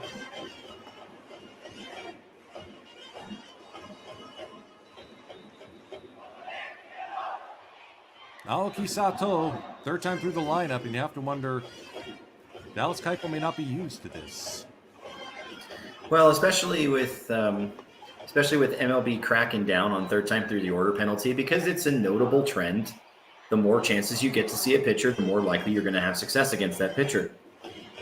Nick Fu in the chat mentioning, NPB teams might be more ruthless with their players, young players particularly. Player could be out of the league in 2 to 3 years after the draft because there's only one level of minor leagues. Technically, in NPB, there is only one level of minor leagues, but that's not the only other kind of leagues that are in affiliated Japanese baseball. There are the industry leagues as well, and so there are other places for young players to play. But as far as NPB rosters are concerned, I could see that. They don't have as much chance to develop because there's just not the roster space that you see in an MLB organization. That is changing, though. I mean, there are the independent leagues, some of which have players drafted to NPB organizations. And That's just right. this season, 2 brand new farm-only teams started play. Oisix Niigata Albirex and Kufu Hayate Ventures playing out of Shizuoka. No NPB counterpart, but at least now the scheduling is easier for the minor leagues because there's an 8-6 split instead of a 5-7. We are in a little bit of discovery period, trying to figure out if there's a possibility for us to provide a little bit of coverage to these new teams on PLTV English. If you start covering them, you'll know. Ogawa will throw on to first. That was out of the inning. Good Go ahead, run team. now at third. Good team at bat right there. He managed to get the runner over to third base, but there are outs. Yeah, so which means Imamiya can't sack bunt. Oh, darn. I wanted to see him add to his lead. I mean, how often do you get to watch a game with the career leader, the record holder of something? Not very often, unless you're That's one of the reasons a regular I enjoy Hawks watching fan. KBO every so often, is because some of their career leaders are still active. Career That's home true. run leader, career hits leader, they're still playing. Yeah. Matt C is asking, is there a channel for the Oryx game? Not with English commentary, but you can check out watchdingo.com for all Pacific League games simulcast as they happen, sans commentary. Wouldn't that be something, Go, as a stretch goal? But anyway. From your mouth to our Japanese counterparts' ears. I said stretch goal, I know. Strike one from Keuchel. 2 down, runner at third. Gabe Lerman and Matt Seivert starting to flag here in the bottom of the fifth. Dallas Keuchel still going strong, though. Orcs Buffaloes now up 3-0 in the bottom of the fifth. Other Pacific League game going tonight. Tohoku Golden Eagles hosting the Saitama Seibu Lions. That game starts at 5 a.m. Eastern. So some Takame baseball will make for the grab. breakfast. We're still tied at 2s. Ah, yes. Pour one out for baseball for breakfast. Hey, I mean, we have enough commentators that we could theoretically split duties, but I'm certainly a night owl, so I'll take the midnight matinee. I miss that show. I miss that show. Anyways, since we're through 5, here's the mid-game review. I think I've heard that theme singer's name before. Uchida Maya. That was Kenta Imamiya's one-out double. Keuchel was able to get some hard contact off him. Yanagi Machi got a double, and Yamakawa followed that up with another double to center field. I love the look of Masato Yoshii like going, did I make a mistake? Carter Stewart Jr. walked Gregory Polanco, and on the first pitch, Shogo Nakamura with a bat flip for the season. Deserved that That bat remains flip. the only hit allowed by Carter Stewart Jr. today. Well, we don't have to jinx a no-hitter like we did in our previous midnight matinee. I say I jinxed a no-hitter. All Gabe did was Since jinx then, and no walks. Keuchel has been smooth sailing, called strikeouts, swinging strikeouts, getting the weak contact that he was famous for, and got him over 100 MLB wins. Well, In the that's the fourth other thing inning, to remember. top of the fourth, Carter Stewart Jr. getting into trouble, walks the bases loaded. Well, 2 walks and a hit by pitch for inducing this soft fly out that Ishizuka is able to haul in and end the threat.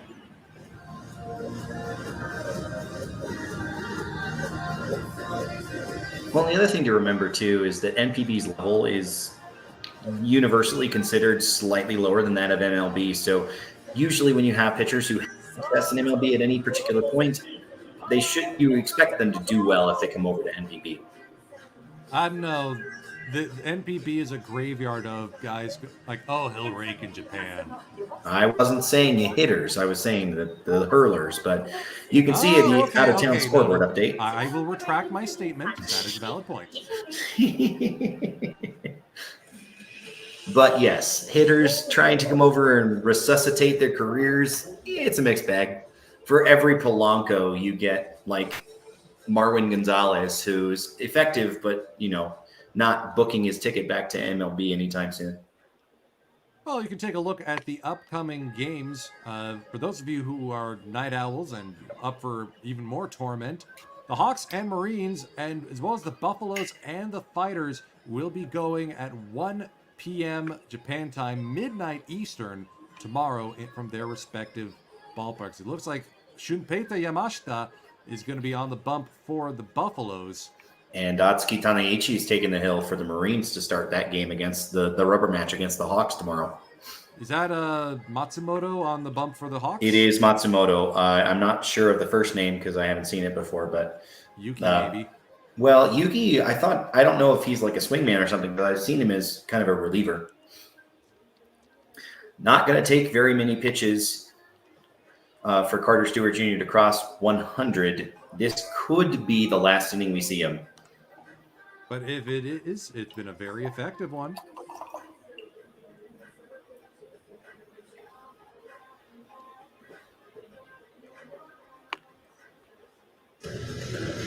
We got a comment from Cool Jammer that apparently the audio levels are starting to get a little wobbly. I've got an auto tune on mine, which may explain the issue.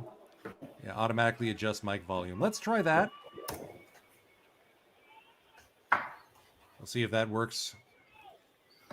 Well, suddenly I hear you better, but that doesn't Okay. necessarily solve it for me.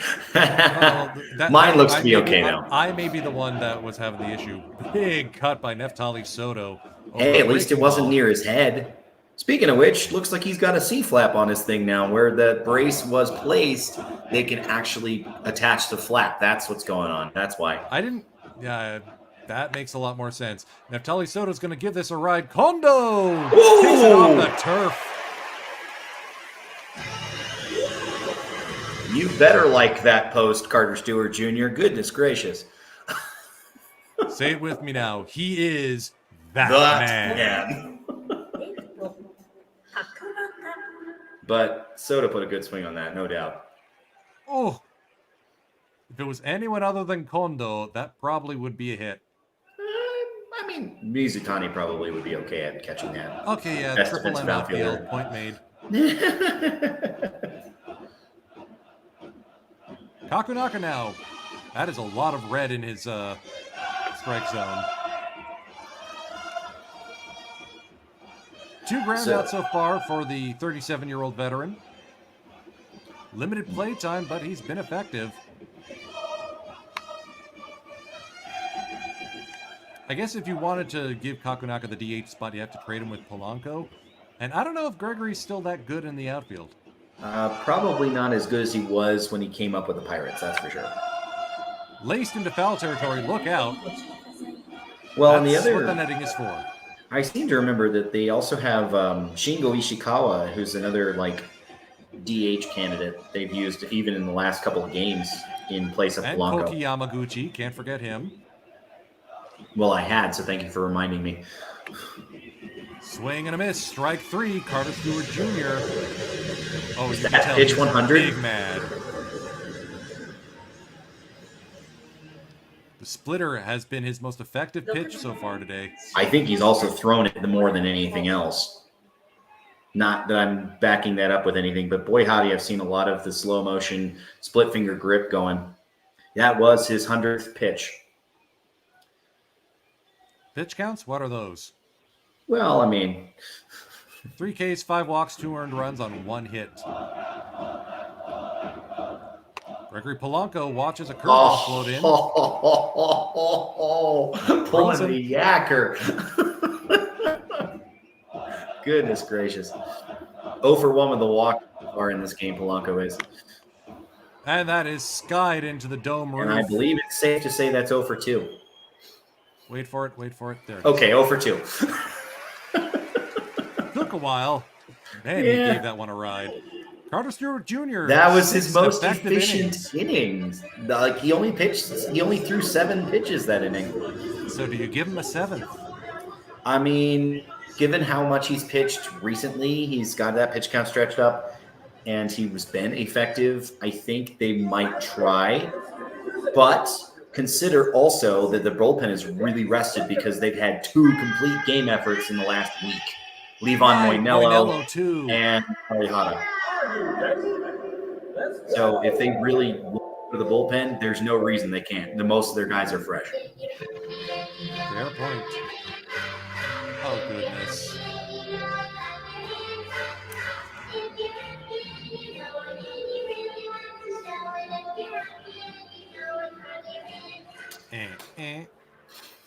It's worth noting, by the way, fun times in Japan, that they actually use slightly different lyrics for that.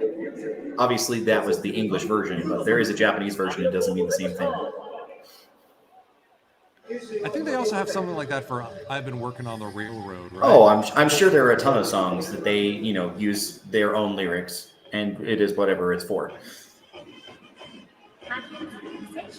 If I had my guess, they were probably making a PA announcement about the attendance at the ballpark. I didn't catch that, so I can't confirm. Sorry. I was talking over it. I mean, the Hawks are one of the best attended ball clubs in Japan. Heck, the whole Pacific League has actually improved in attendance. I think they're averaging 23,000 fans a game, which, considering some ballparks only hold 30,000, and which considering certain teams in the Pacific League Now, for what it's worth, that they're lingering back to the congratulations by Kokubo to Carter Stewart Jr., I think that's a pretty good sign that they're going to go to somebody else in the 7th. Someone someone give that man a cooling towel. He looks like he needs it. Speaking of calls to the bullpen, Lotte's also going there. So Dallas Keuchel's day is over. And that'll be Ryukito Yokoyama coming into the game.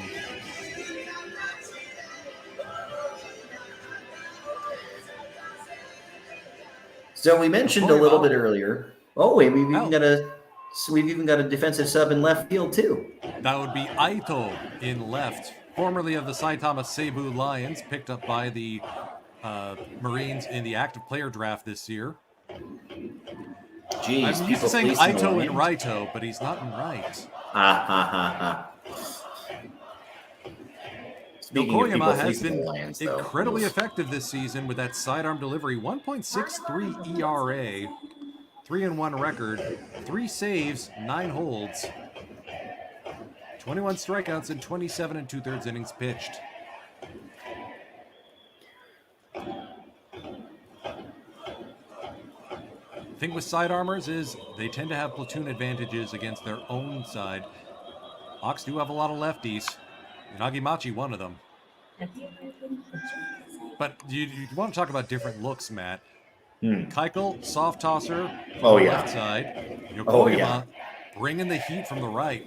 Not only that, but like look at the delivery. Keuchel always takes his glove up over his head, right? So your eyes are at a certain level watching the glove. Well, if you're watching his glove, but Yokoyama, he's just straight at you from the side. Different profile. So definitely offering a different look to these hitters. And generally speaking, if a reliever is, finding the strike zone very effectively early on in their outing, it's going to be hard for the hitters to figure it out right away. It's kind of fascinating. Pointing out that Ryukito Yokoyama is actually wearing Dallas Keuchel's regular jersey number.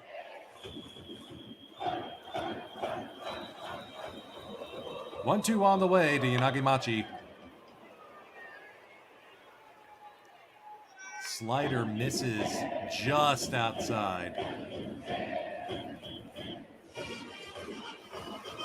You know what? For 5 innings of work, Keuchel did pretty darn well. Slow start, figured it out. Just what the Marines need down the stretch. Another pitcher. 2-2 on the way to Nagimachi. Called strike 3. Yokoyama finds the corner. 1 away.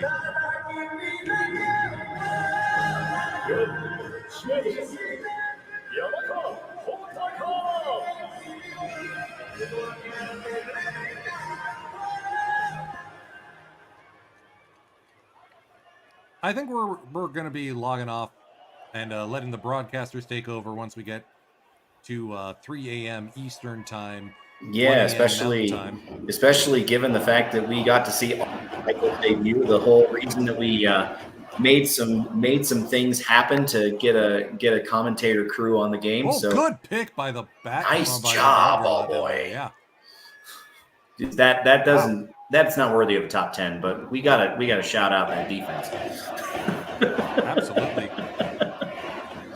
I mean, I want to stick around at least to hear the Lucky Sevens because you know me, music is a big part. And if you know me, music is a big part too. I'm actually a trained musician by day. Well, nights, because musicians aren't typically morning people, and I live that out. Which is why you're here anyway. Well, and speaking of that, the only player not in this game who's in the top 5 home run rankings is Chusei Manami, Fighter's Sweep. Manami, yeah. Anyways, no, it's kind of ironic actually. For music, I have to actually get up early in the morning today now. So, oh well. See the slider grip there from Yokoyama. Yamakawa now down in a 1-2 hole. Got a first inning double. Quiet from him since. Well, and I mean, he was bound to come off the pace eventually. You can't average a home run every game for more than like a week unless you are superhumanly good or on the hottest streak of your entire career. Barry Bonds. Well, that's fair. That's fair. But that's Barry Bonds. Stretch of your entire career, you know?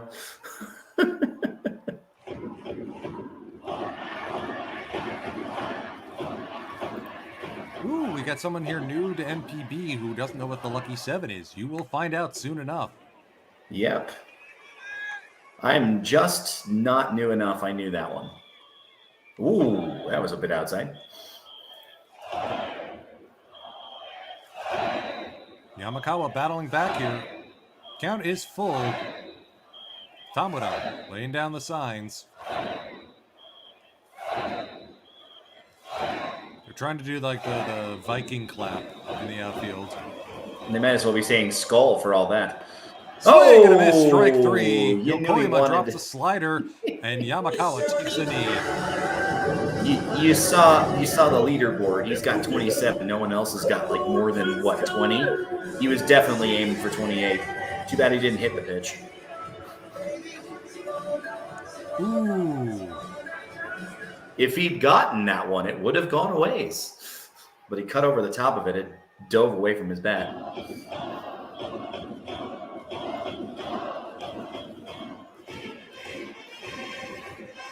And here is that man, Kensuke Kondo.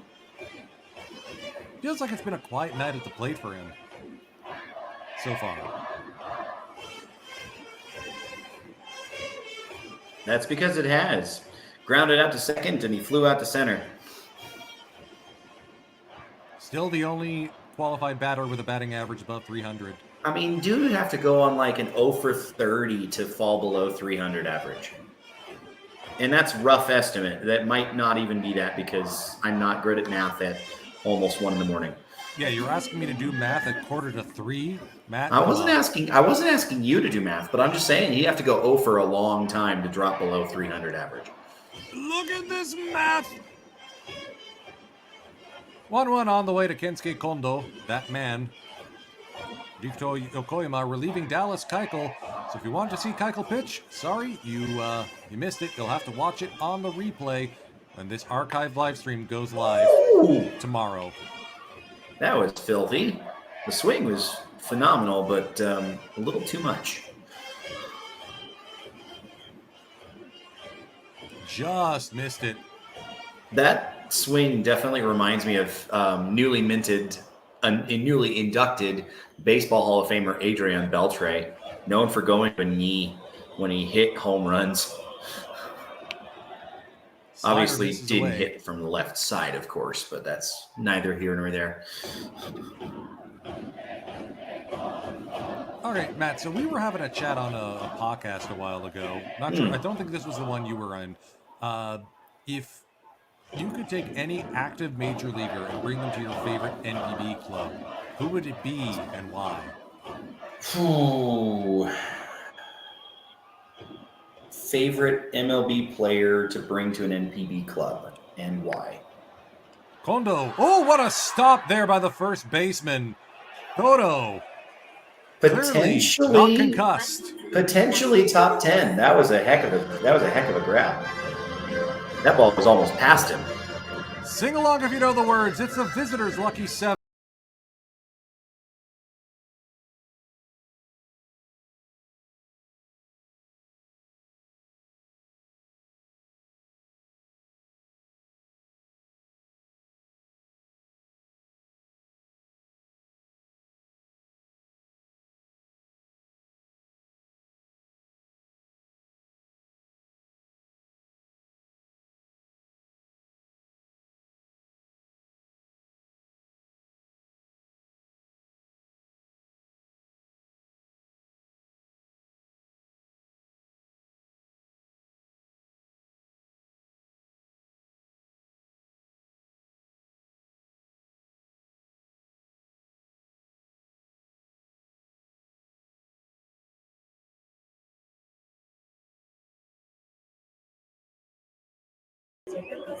And imagine trying to get one of those giant flags through airport security or on a bullet train. Well, a bullet train's probably easier, but airport security, oof. Well, it's certainly been a hitting light game. All 3 of those hits for the Hawks came in the first, if memory serves. That is correct. They changed a double, a single, and a single together, scored 2 runs. But then Keuchel didn't allow a single hit after that point. Meanwhile, Carter Stewart Jr. walked a batter, and that was Gregory Polanco, who scored on a 2-run home run with an epic bat flip from Shogo Nakamura. Oh, what a bat flip. He knew he got all of it. Hey, they did go to the pen. Carter Stewart Jr. relieved by another foreigner. This is Darwinson Hernandez, who tied a Pacific League record for most consecutive mound appearances with a strikeout, 29. Former Boston Red Sox is in his first season with the Hawks. Mm. 2.91 ERA, 13 holds for the lefty. Is this his 40th appearance on the year, I think I saw? I think that is right. Shogo Nakamura 1 for 1 with a walk so far today. That one, of course, left the yard. The big one, the only hit that the Marines have so far. Watch as Darwinson gives one up now that I said that. So just like how Carter Stewart Jr. was a flamethrower with control issues from the right side, Hernandez is basically the same from the left. Well, you wonder why he landed in Japan. Throwing smoke at the top left corner. He's got his spot, and he's just hammering it. Not too many pitches in the mix here from Darwinson. Looks like he's got a curve, a slider, and Changeup. does it say knuckleball? I might have said knuckle curve. Knuckle curve. That makes more sense. We'll take a look. Let's see how our katakana is tonight. Oh, don't worry. My katakana reading is on point when they show the graphic. Straight, curve, slider, and a changeup. There it is. That's a G. Yeah. I thought it was a na for some reason. Maybe if I were in full screen, it'd be different. But anyway.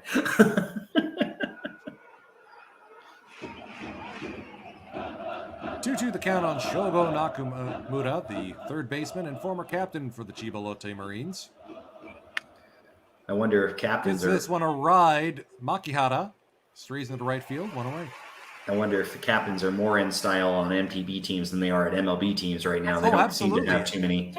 Just about every single team has a captain. Yanagita's the one for the Hawks. Asamura's the one for the Eagles. Asamura for the Eagles, that makes sense. For the Lions. I'm trying to remember who the one is for the Buffaloes. I don't think they actually have one right now.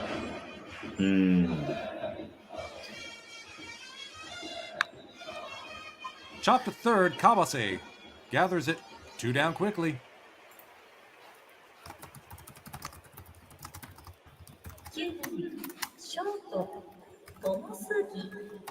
Atsuki Tomosugi up to the plate, third time at bat for him. Now, it's worth pointing out, only because we are now at tied through 7.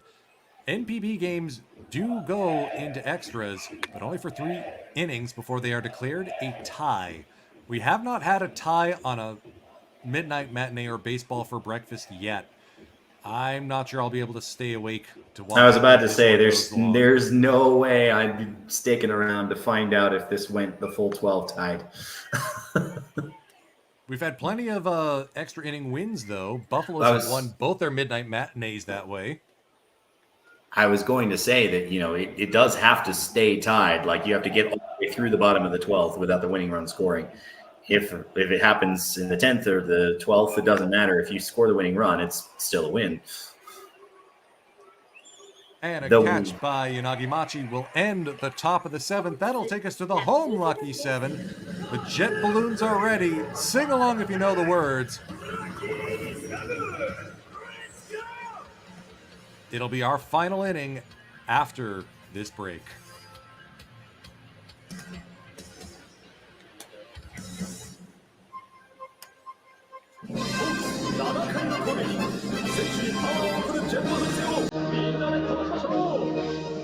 こ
こでホークスからのお知らせです。クレヨンしんちゃんとのコラボグッズが好評販売中。クレヨンしんちゃんとホークス選手の書き下ろしイラストが定番のフェイスタオルやメガホンなどの応援アイテムに、しんちゃんの声でホークスを応援しているボイスラバーストラップなど、ここでしか買えないグッズがラインナップ。詳しくはホークス公式オンラインストアでご確認ください。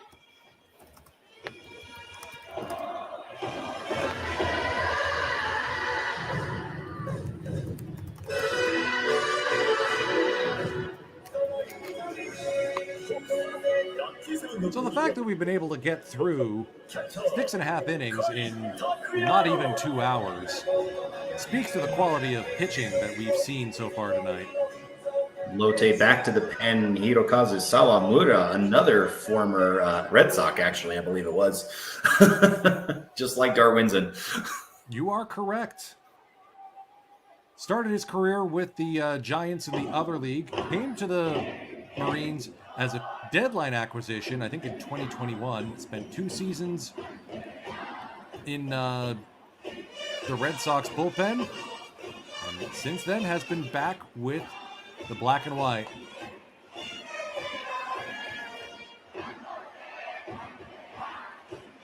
Fastball splitter combo primarily.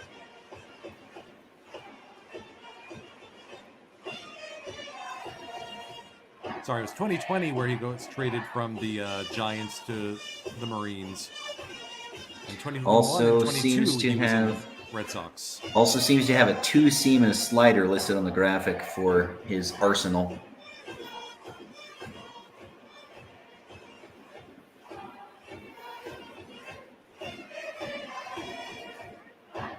Takuya Kai.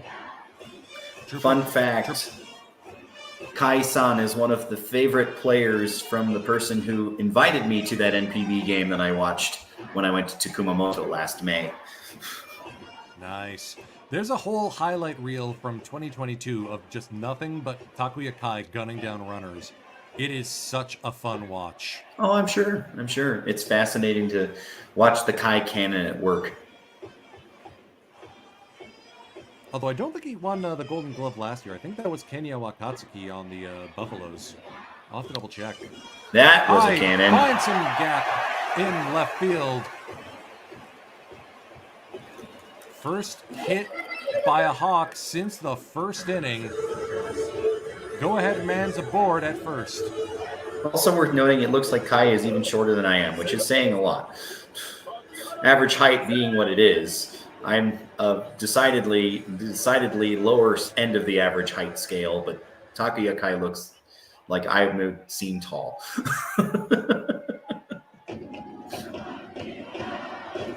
And no, I don't know his centimeter measurement, so I'm not going to worry about that.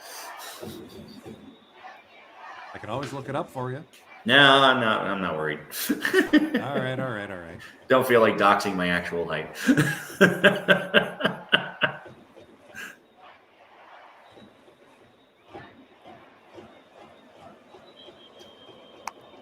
Ah, yes, because what good is Makihara except to square around a bunt? This is Japan. And it's their number 9 hitter. So like, yeah, I get it. He's their number 7 right now. Let's not forget That's they got true. Ishizuka and Kawase. That's true. He is only number 7 today. My apologies. I was looking up lineups for the last couple of games to try and like project what the lineup was going to be, and normally he bats 9, so I was like, oh, okay, this is just where he is. Speaking of which, bunts in the chats did the job. Actually, that was a really good bunt, all things considered.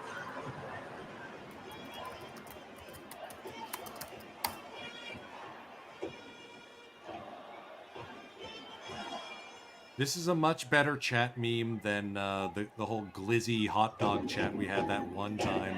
I don't think I was there for this. It was 2023, if memory serves, and it's one of the reasons I'm glad we don't save the live chat on the replay. Which reminds me, if you missed any portion of tonight's game, don't fret. The full archive will be available tomorrow on the Pacific League English YouTube channel, along with almost all of our games. Including the part where we are actually going to give way to our Japanese commentary because both of us should get ourselves to bed on this bonus baseball night. I'm going to set my alarm right now. There you go. 11:30. Lucky you.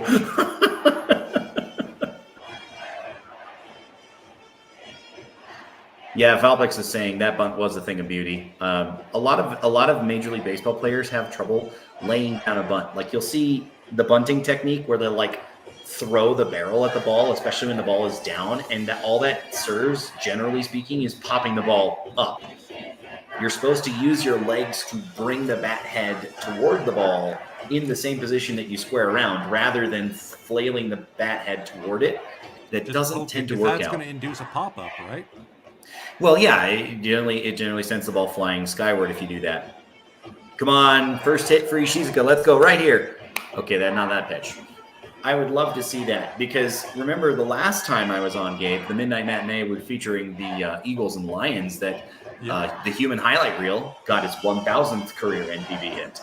That is correct. We willed a lot into existence that day. Yeah. Except for a grand slam from Michael Franco. Yeah, balls are weird. Ishizuka stares at a 2-0 count. Come on, buddy. You got the first time on base. Checked off. He might just get another walk here. Hey. Sawamura may offer the get me over fastball, in which case, crank it. Come on. This place would explode if the kid's first NPB hit is a go-ahead one. Oh, absolutely. Absolutely. Talk about being clutch. I mean, the Hawks' magic number sits at 26 at this time.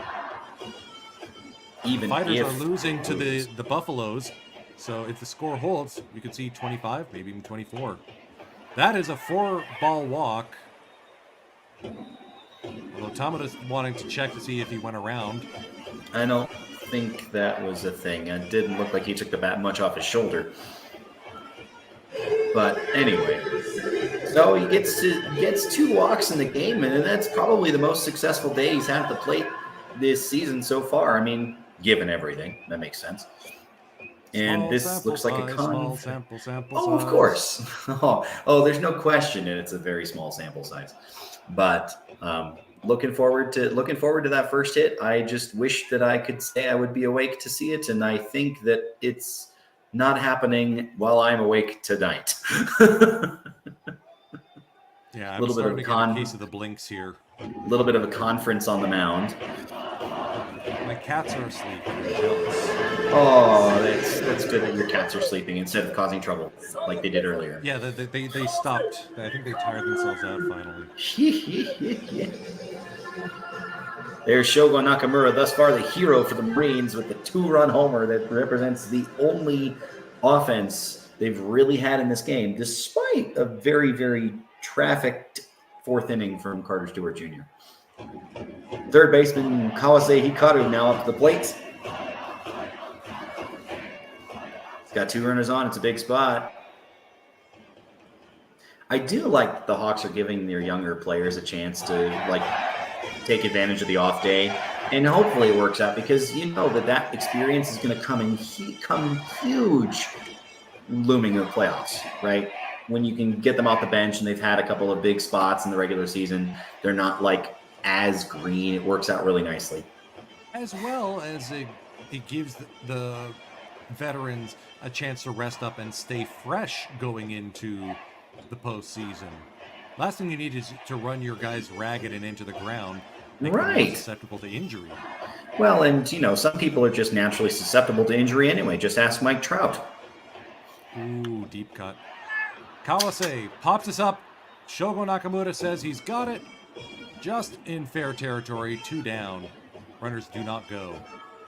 Kawase can't get the job done. We'll see if Naoki Sato can pull I was about to say it turns over to the top of the order, so it's always speaking of bonus baseball, it's always kind of great when the bottom of the order comes through in spots like this. They get the runs in and turn it over to the top of the order. And there is a pinch runner on first base now. Looks like Kawamura is coming in. Who is he running for again? Was that for Ishizuka? Interesting. Oh, we got a pinch hitter coming in. Oh, here's Kurihara. Now big this moment. Is the opportune moment to use him. Yeah. Let's just hope he's rested and ready to go. It's kind of tough when you think about being a DH or a pinch hitter. Right? You spend most of the game sitting on the bench. Your body's not necessarily in the rhythms of the game. And then it's like, grab a bat. You're going up. Okay. Still, 12 home runs, 60 RBIs. Kurihara's been a big part of the lineup. He's coming in here with a big opportunity. Kai at second, Kawamura at first. That's up the first base line and fair. Soto will take it to the bag. That'll end both the inning and Matt's and my broadcasting day. We're going to hand things over to the local broadcast crew for the final 2+ innings for the game. Have a great evening. You'll catch us next Sunday, August 25th at 12 a.m. Eastern or Saturday, August 24th at 9 p.m. Pacific for our final midnight matinee of the 2024 season. The Hokkaido Nippon Ham Fighters hosting these Fukuoka SoftBank Hawks at Escon Field. Sweet dreams, everyone. We'll see you next weekend. Thanks for tuning in.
チャンスで代打で起用された栗原は初球攻撃、佐藤直樹に代わっての起用でした。最後はそのジャッジに対してのアピールをするところもありましたが、これはフェアという判定でファーストゴロ。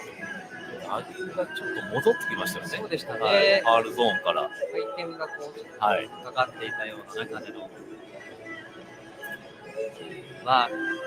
先頭、甲斐が出塁してという大きなチャンスになりました。やっぱり1人出ると変わってくるんだなというのを改めて感じましたけれども、なかなか動きませんね。動かないですね。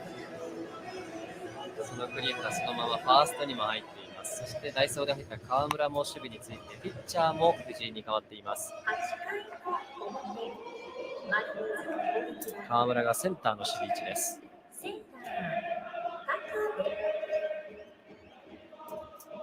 フェルナンデスがまず先に行ってから藤井がこの8回という投球です。栗原ファースト、センター川村です。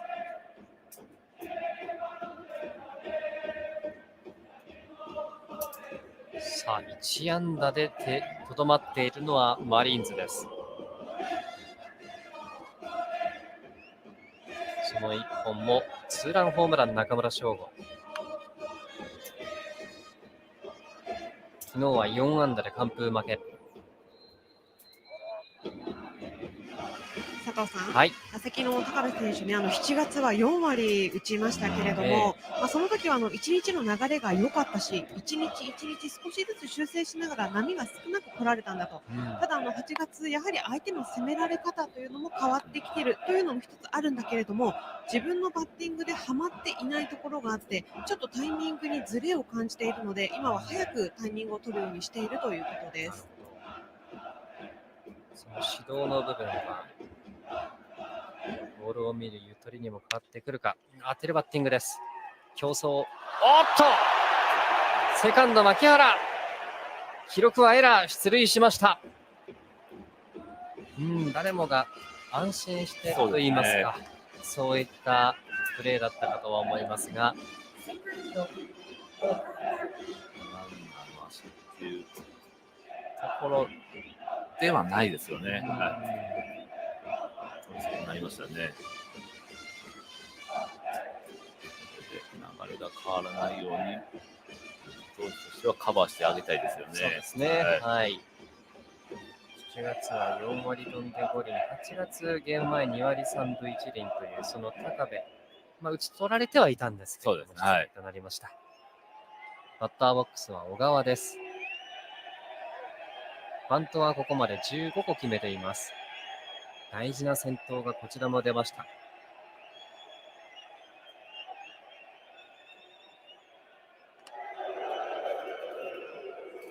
今日先頭出塁は2度目ですかね、マリーンズ。デッドボールとこのエラーによるもの、いずれも与えてしまいました。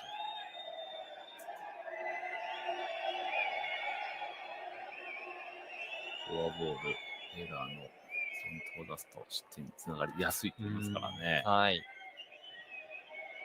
やっぱり丁寧にいくか、バッテリーは。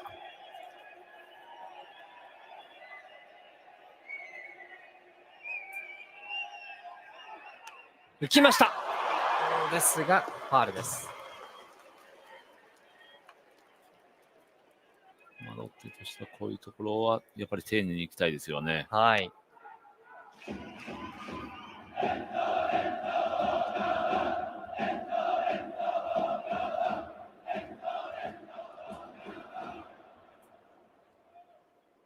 バッテリーもあまり気持ちよくさせないためのボールを選んでいくわけですよね。そうですね。はい、高めとか、少し高めとか、胸元とかですね。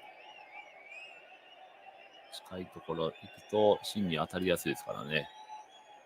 初球はファール、2球目バント、浮きました。ファーストチャージ、ダイレクトキャッチでバント失敗。これでいいですね。はい、攻め方としてはですね。いやー、ロッテも今日はすんなりいきません。痛いですね、このバントは。ですね。はい、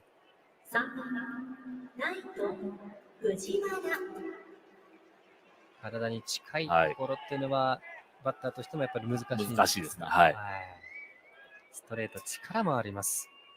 バットの先でと思ってても、やっぱり近くなると芯に当たりやすいですからね。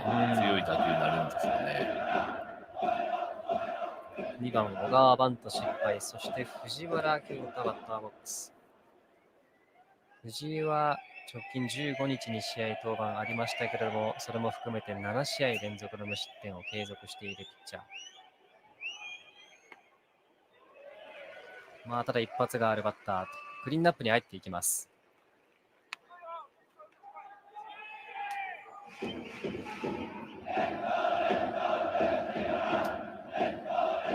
原の後は外。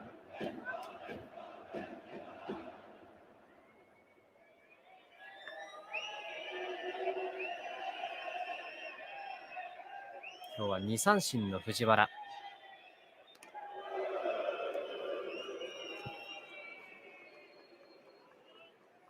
スチュワートも力のあるボールでしたし、この藤井もまっすぐ力があると思います。そのストレートへの対応っていうのは3打席を見てどうですか、藤原選手は。まあ、うまくやられてる部分はあるのかなと思いますよね。まあ、ある程度ここはまっすぐなのか、はいフォークなのか、うんやっぱ絞っていった方がいいですよね。まっすぐの入りをして変化球をうまく対応していくのか、はい。どっちか絞り球を絞っていくのかですよね。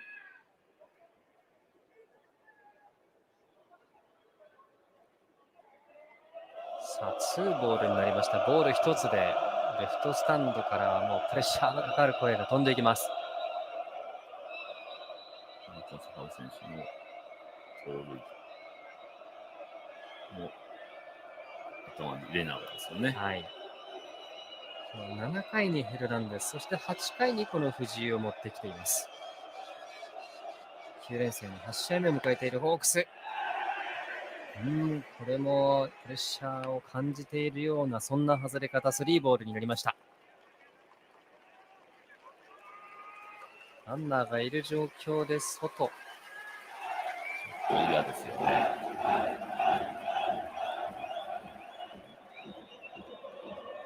調子がいいバッター、そして次が一発打てるバッターですからね。そうですね。やっぱ手に行くっていうのはしょうがないですけどね。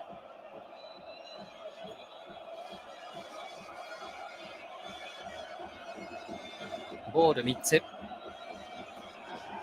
外れました。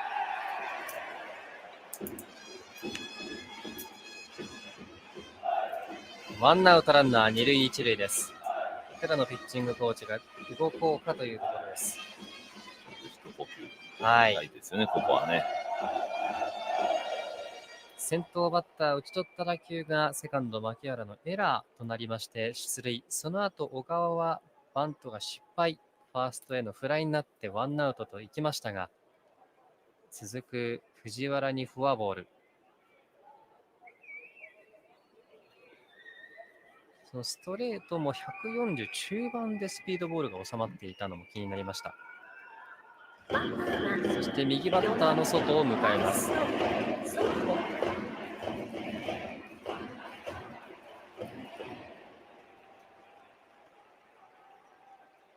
こちらもすんなりいかずというような攻防になってしまっています。非常に、今日の先発ピッチャーカイケルが試合後登板のお話でもありました、この声援がですね、非常に大きな力にもなりますし、プレッシャーにもなっていきます。投手になりますよね。はい、応援はですね。フォアボールの後の初球、今日はそれを中村奨吾が捉えてツーランホームランにしています。フォーク抜けました。甲斐が弾いています。ランナー、二塁ランナーが三塁へ、そして一塁ランナーもそれを見てスタートを切りましたが、挟まれた。一、二塁間、二塁のベースカバーがいない。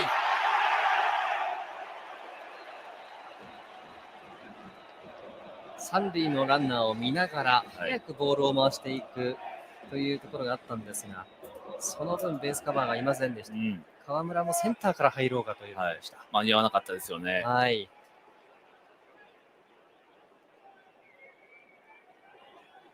これです。二塁ランナーは三塁、一塁ランナーも二塁へというところでの動きでしたけれども、今宮が旗と気づいたところ、遅れましたね。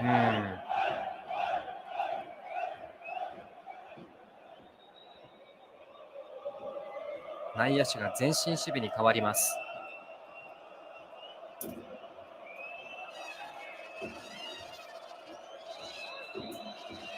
そして外に対して初球は引っ掛けたボール球からということになりました。8回の表、マリーンズの攻撃、これも低めへ。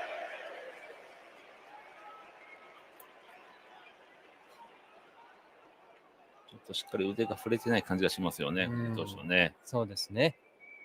コースに低めに意識して、ここに投げないといけないっていう風なね、投げ方になってる気がしますよね。大胆にいけてないですよね。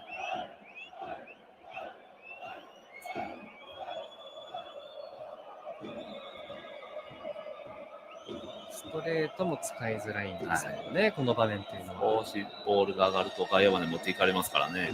やっぱり低めで勝負はしていきたいところですけどね。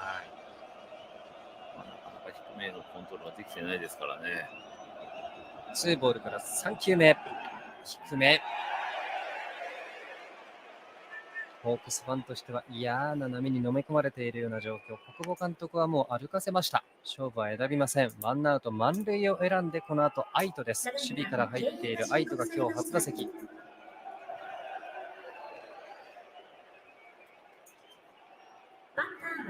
さあ、藤井のそのボール一つ一つというところでは、柴原さんどう見てますか？そのストレートの強さであったりという部分。ちょっとらしさがないかなというふうに思いますよね。そういうのが分かってるので、藤井投手もコースを意識して、ちょっと投げてるのかなって感じがしますよね。なるほど。もう少し自分の感じが良ければ、どんどんと押していく、甘いストライクゾーンの中で、甘くいってもファウルに、ね、させれるっていう力が持ってるイメージがあるんであれば、どんどんいってたと思うんですけど、ちょっとそれが今日は感じられないのかな。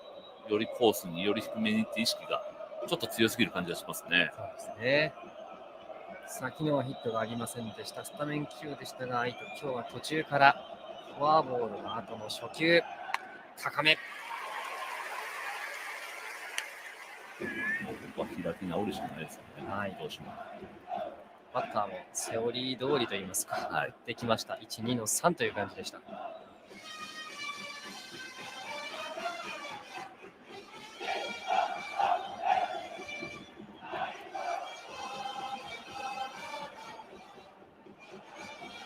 まだヒットは1本なんです。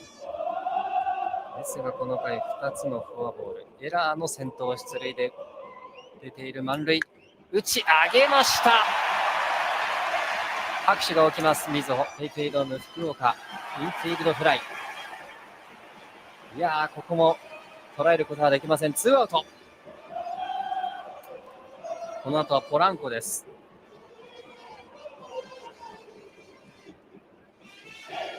抜けたボールなんですけどね。ですね。厳しいボールではなかったわけですが、少しあっさりとした勝負になりました。勝負。じっくりと時間をかけます。今、甲斐が藤井投手のもとに駆け寄って歩み寄って最後に言葉を交わして送り出していきました。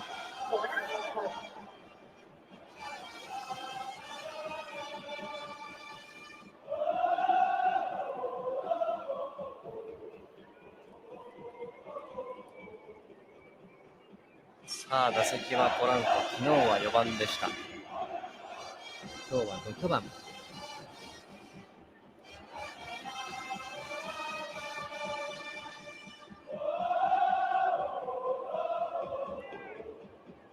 3試合ぶりの打点がつくのか。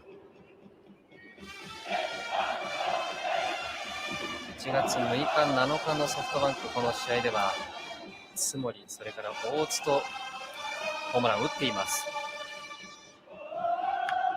初球149キロ、力で押し込んでファウルボール。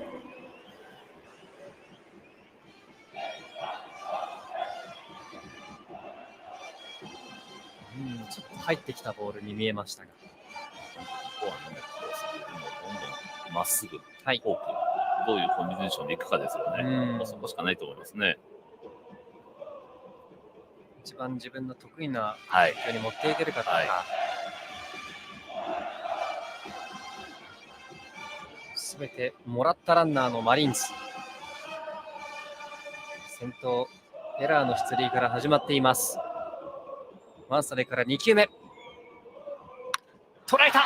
センター低いライナー、河村の頭上越えていきました。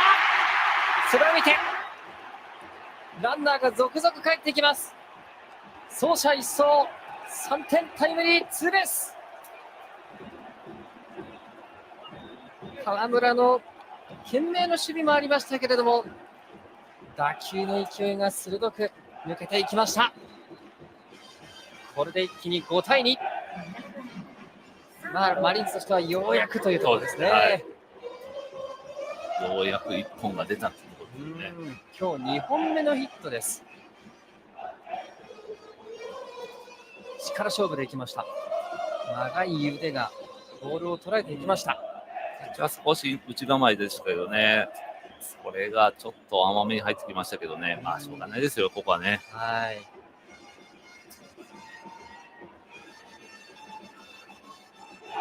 藤原さん、センター川村も懸命の守備でしたけど、もう本当ね、ポジショニングも少し前だったので、やっぱりね、頭上越されましたよね。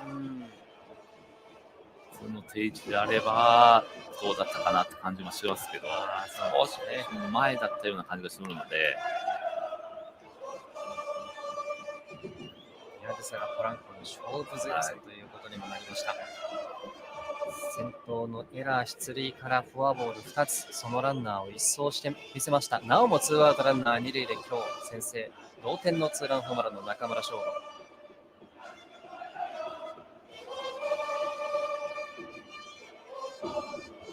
チームとしても3連敗ストップしなければいけません、マリーンズ。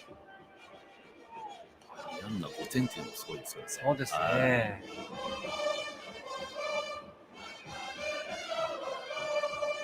ホークスは今日チームとしても四死球が7つというのがこのスコアにここで響きました。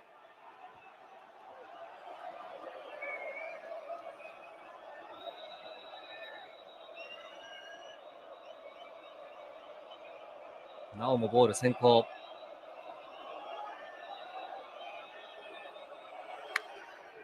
打ち上げました。グラウンドに収まってくるか。これはファールになります。ファールボールにお気をつけください。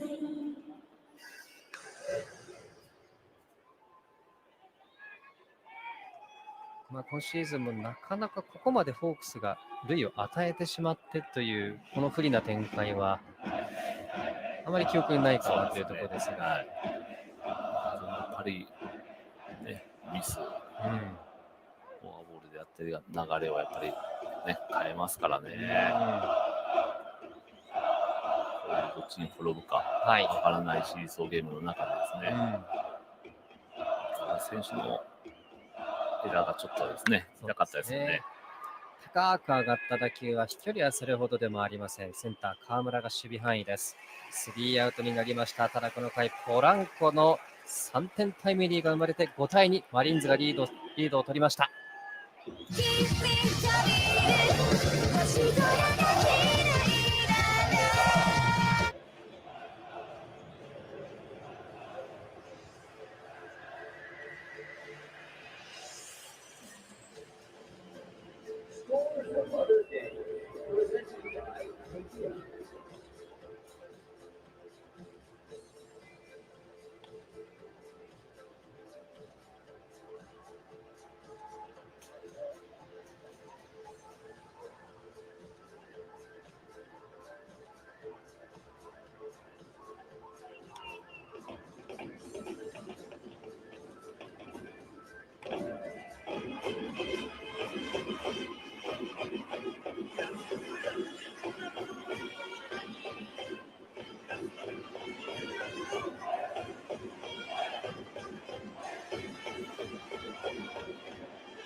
8回の表にマリーンズ3点を入れて勝ち越しました。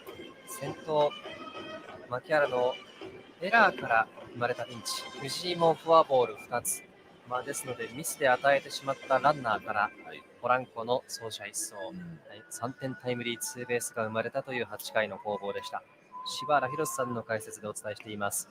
本当に打ち取った普通のなんでもないという当たりでしたけれどもね。でミス、フォアボールっていうのは失点につながりやすいですからね、そういう典型的なイニングだったのかなっていうふうに思いますよね。そうですね。ちょっともったいなかったですよね。ですね。このままいってしまうと本当に悔やまれる、そんなプレーになってしまう試合の展開になっていきそうです。さあマリーンズもピッチャーが鈴木に変わりました。4人目です。先発カイケルから横山、沢村、そして鈴木とファーストには茶谷が入りました。連敗ストップに向けてここからは盤石にしていきたいところです。このホークスはね、好打順2番からですからね、まずはしっかりランナーを貯めていく、でクリーンナップに持っていきたいですよね。今宮、柳町出て山川の一発は十分に今ありますからね。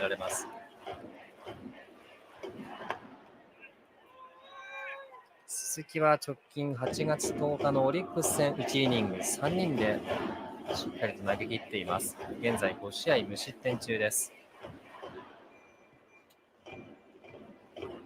本当にストレートの強さというのが戻った今シーズンでもあります。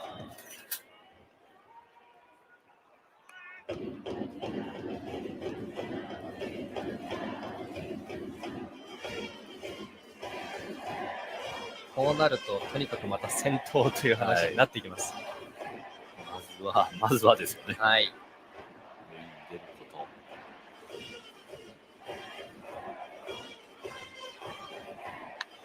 うまくレフトに持っていきました。先頭が出ました今宮。今日2本目のヒットです。内側のボール、うまくレフトに運びました。まずバッティングいかがでしょうか。うまくね、我慢しましたよね。開くのですね、変化球ですね。しっかり捉えてから回ってますもんね。差がなくなりましたよね。そうですね。捉えてからスイングしていくっていう形がね、本当この今年はね、今宮できてますからね。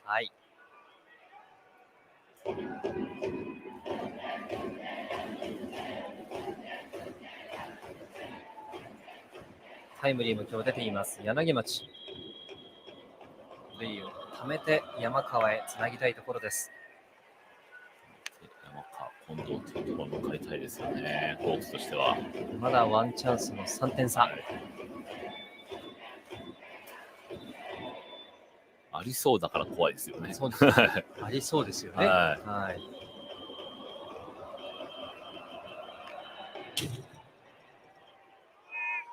特にピッチャーの伏せ球というわけではない分、入ってくるボールには山川も対応しそうなイメージは膨らむ一方ですが、鈴木もスピンの効いたボールというのが今シーズンは勢いをまた増してきています。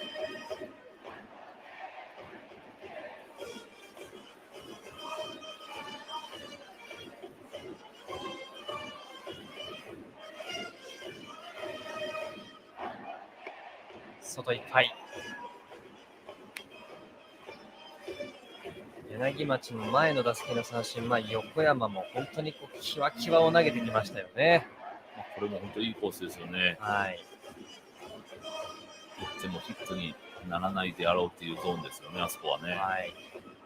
ここはね、でも追い込まれましたからね、ストライクゾーンを広げながらどう対応していくかですね。外へ手が出ませんでした。これも遠く低く抜群のボールでした。ボールも最高のボールですね。そうですね。本当にここしかないぐらいのボールに来ました鈴木です。上から滑ったかどうかぐらいのボール。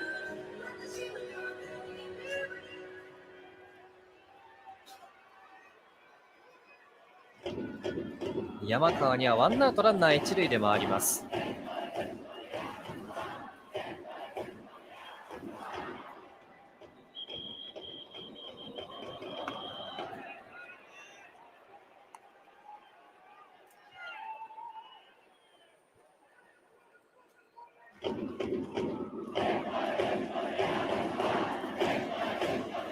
ツーベースの後は三振2つ。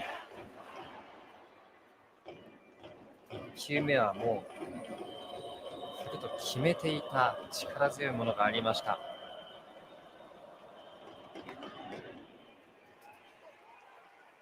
バッテリーは開き直ることができますよね。初打たれてもまだ1点差なので、はい。そうなると、もうどんどん大胆にいけるかなと思うんですよね、ここは。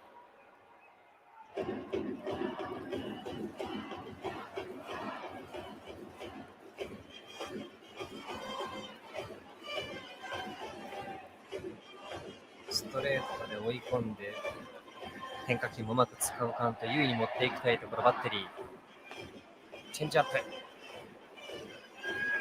ツーシームでしたか。少し逃げていきました。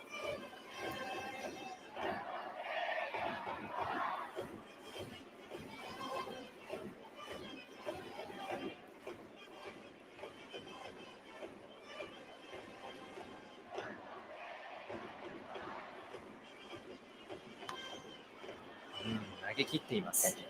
山川の意識としてはやっぱりこう一発ぐらいの強さがあるんですね。そうですね。ある程度速い系の球をでも前で捉えたいっていう気持ちはあると思うんですけど、思った以上にやっぱ来てますよね。そうですね。ボールがね。さあ、ツーボールツーストライクで追い込まれました。ここからつないでいけるか、近藤海と控えています。好調山川。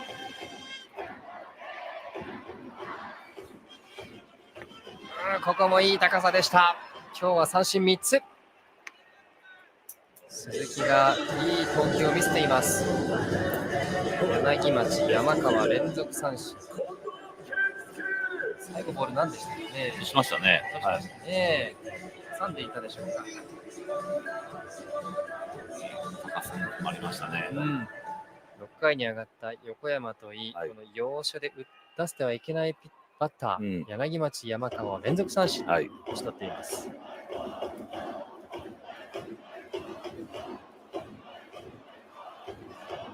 3点リードのマリーンズ。先頭の出塁の勢いが徐々に消えつつあります。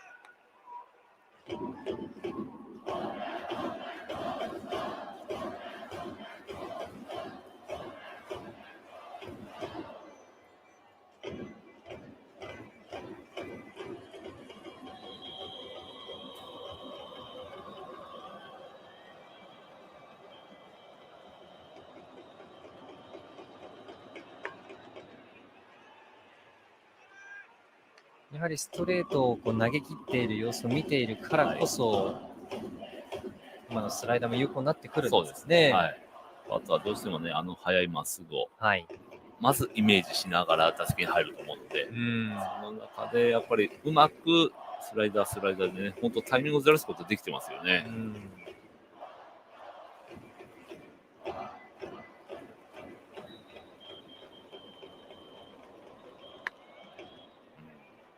いいコースに決まってますね、まっすぐは。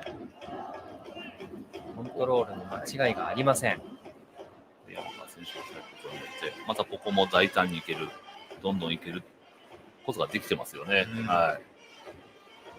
一発打たれても1点差。なので、ある程度しっかりとストライクゾーンの中で勝負できたらっていうところでいけてますからね。そうですね。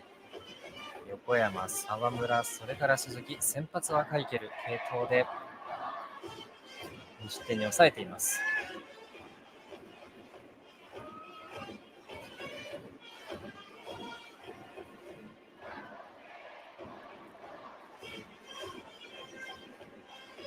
ホークスとしてもここで1点、2点取っておくことによって、最終回というところでね、一打サヨナラっていう場面をそうですね。で9回裏を迎えたいですよね。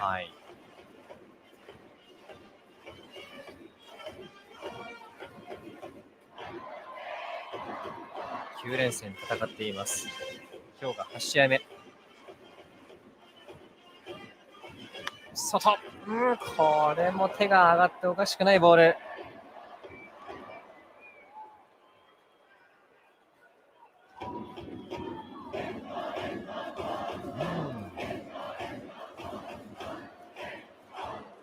今日のこの状況において、この終盤にこれだけ力強くより緻密に投げてくれたら、ベンチとしては安心感がいやー、ありますよね。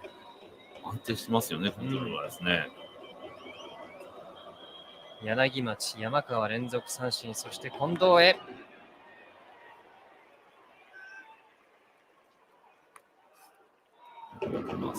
ある程度絞りながら近藤選手もいってるわけですからね、その中でこれだけ差し込めてるっていうことはやっぱまっすぐ力がある証拠ですよね。はい、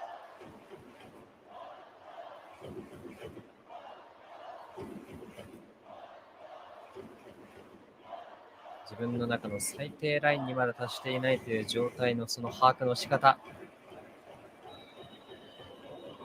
内側には入りましたがファールになりました。滝の行方にご注意ください。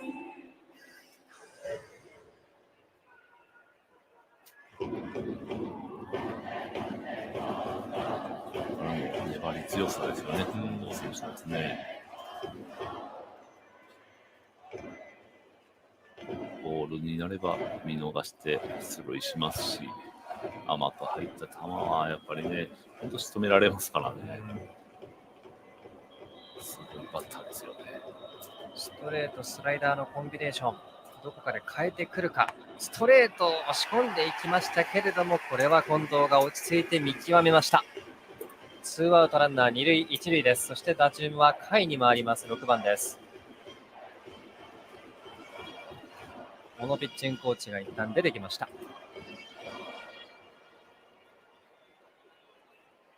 かなり3番、4番で、はい、そして5番でエネルギーは神経を使いましたね。はい、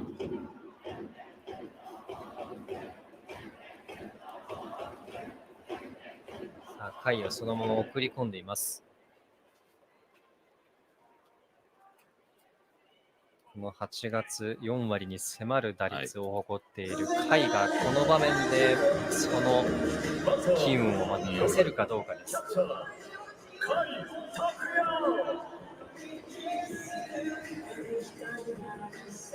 ここ一発っていうのもね、本当大事かもしれないですけど、やっぱりつなぐって意識でいいと思うんですよね。一発狙ってやろうと思ったら、やっぱりスイングが大きくなるので、じゃなくて、コンパクトに次につなぐんだっていう意識で、ここ入っていってもらいたいですけどね。その方がいい結果つながると思うんですよね。そして待っているのは、ネクストは牧原、ミスを取り返すようなですね、そんな活躍も、本人も今、サークルで気持ちをどんどん高めているはずです。つなげていってほしいですね、牧原選手に。回ってくるか、つなげるか、甲斐拓也、つなぎ役の6番の役割を果たせるでしょうか。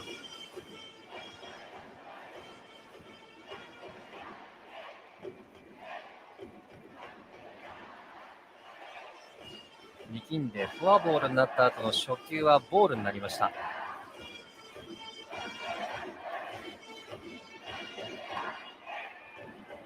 これも手は上がりません。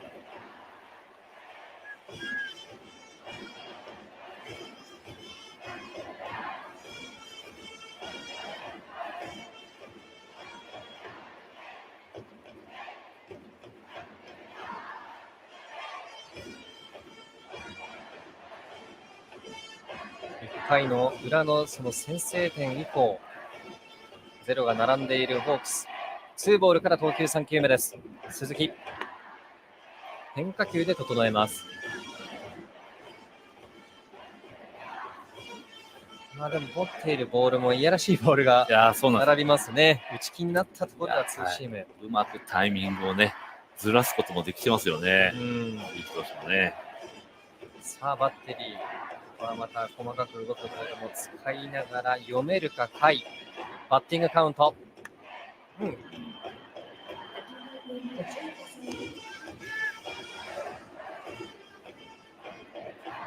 ゾーンに入ってきました。真ん中寄りか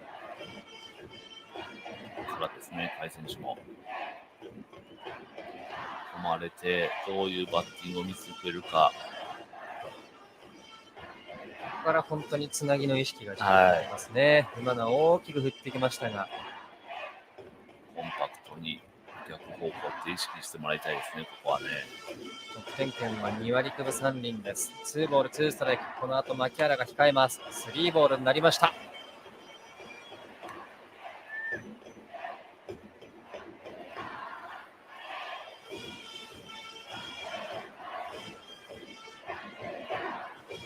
8回先頭のこの牧原のエラーからフォアボールも2つ生まれて、ポランコの走者一掃の3点タイムリーが生まれたゲーム。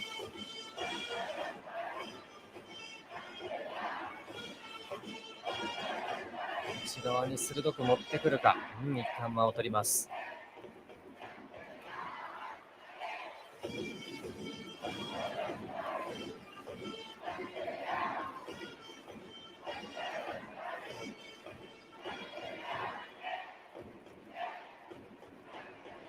1点でも返して9回につなげたい。3ボール2ストライク。内側に構えたミット。曲げてきた。手が出ませんでした。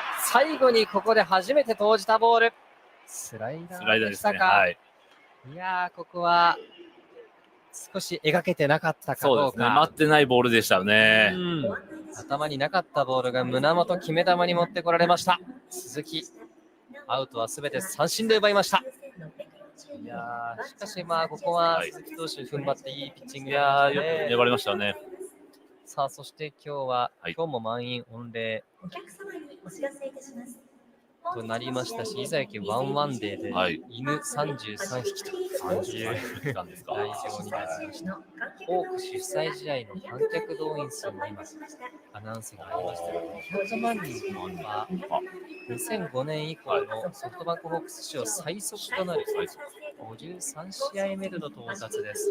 2019年の55試合目が去年までの最速だったそうなんですが、いや今日までの今シーズンの今アナウンスありましたね。みずほペイペイドーム開催47試合すべて満員御礼。チームの勢いもあってのことだとは思いますけど、ファンの方々の後押しっていうのをね、感じますよね。これで集まってくれますからね。犬も33匹いましたから、後押してくれた。ね、グッズも身につけてということです。ですが大きなイニングでした、8回の攻防。そうですね。一本出ればっていうところでしたけどね。ホークスもですね。でしたね。痺れるようなマウンドは鈴木が頑張りました。そして9回の表のマウンドには又吉が上がっていきます。3点ビハインドのホークス。9回の裏にどのようにつなげていくかという意味では又吉の投球も非常に重要になっていきそうです。8月14日のライオンズ戦、1回3人で退けています。球数は14球でした。その前、8月10日楽天戦は1回2失点というのもありましたけれども、修正してきて臨んでいるというマウンドです。先頭バッターは田村からです。今日のホークスの先発ピッチャーはスチュワート、それからフェルナンデス、藤井とつないで4人目の又吉です。佐藤さん、そのスチュワート投手の降板コメントです。中5日で6イニング投げられたのは良かったと思います。でも、四球が多くなってしまい、いい流れをチームに持ってくることができなかったところは反省点です。次の登板も頑張りますと話しています。四球がやや目立ちましたね。5つ。せめて1点のフォアボールだったら、それはそれでしょうがないかなというふうに思うんですけど、変に変化球が多くなって、コースに意識してっていう投球でのフォアボールだったので、そこはね、次回に向けてですね、修正していってもらいたいなと思いますよね。初めての中5日、またブラッシュアップして臨む次のマウンドには期待がかかっていきます。今、キャッチングの際、ちょっと手首詰まったような感じになりました、甲斐。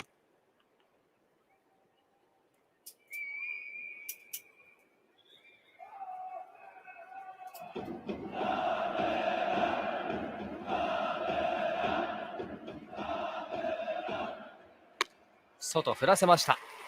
カットボールで空振り三振です。先頭バッター田村を打ち取りました。田村も実戦経験がないというカイケルのスタートから非常にうまくリードしてきて、このスコアまで持ってきましたね。はい、なんとかゲームを作らせるところまで持っていきましたからね。そうですよね。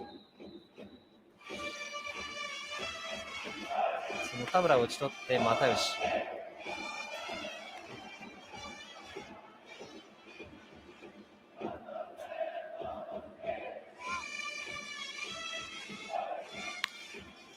ショートへのゴロ、今宮、ツーアウトになりました。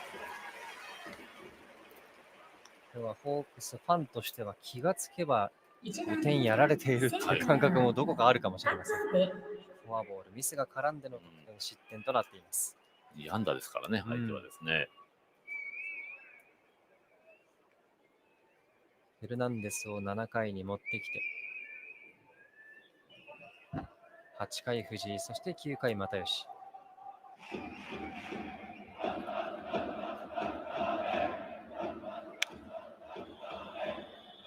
打球の行方にご注意ください。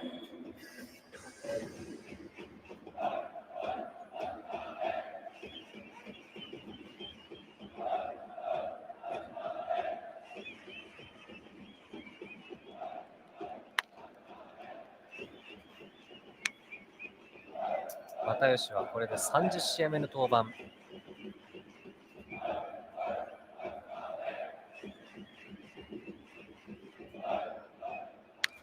合わせるだけのバッティング、ショートへ今宮、さばいて3人で攻撃終了。さあ、3点をホークスの攻撃は牧原の先頭からということになります。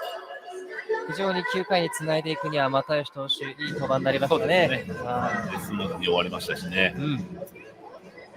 牧原、川村、川瀬という7、8、9になっていきますが、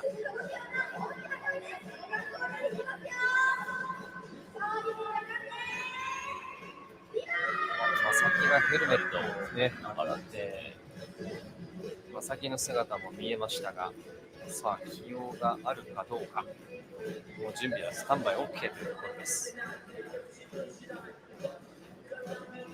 奥保監督、今、8カード連続で勝ち越しを決めている状況、今日勝てば9カード連続、この数字の伸びようっていうのは本当にすごいことがすでにあるんですが、安定して勝1敗って感じですもんね。この9連戦も、ね、明日は勝ち越してるわけですからね、流れ的には本当にいいですよね。そうですよね。さあ、9回の裏のホークスの攻撃がこれから始まっていきますが、ピッチャー、増田がコールされています。それからセンターには和田が入るというアナウンスがされています。守備を、そしてマウンドを守護神に託していきます。解説は柴原宏さんで今日のゲームを起こしています。昨日のホークスの4安打での完封勝利という流れの良さから考えれば、今日はそのピッチャーの方が逆には、流れを渡してしまうところもあったというのは、ここまで少しもったいない感じがしますので、もったいない部分がありますよね。さあ、マリーンズは3連敗でストップへというところです。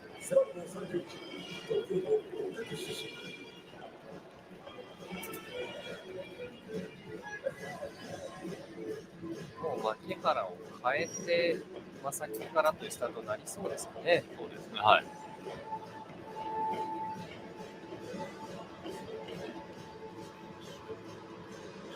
選手、はい。ていくのかなって感じですね。さあ、続々ここは起用の幅も出していきそうです。9回の裏、3点を追うホークスの攻撃が始まっていきます。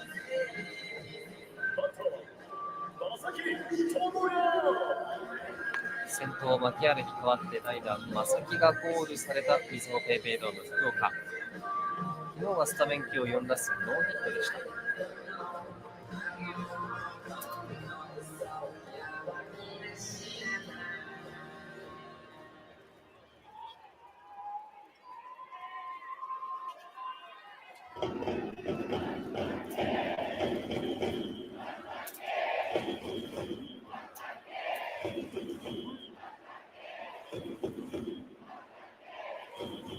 9回の裏が始まります。増田、緩いボールから33試合目の登板です。セーブはここまで18上げています。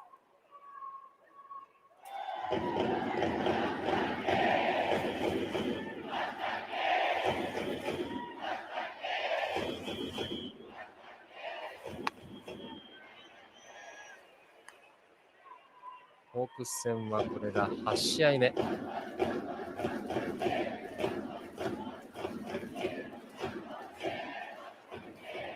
ネクストにはシュート、河村の打順ですが、シュートが控えています。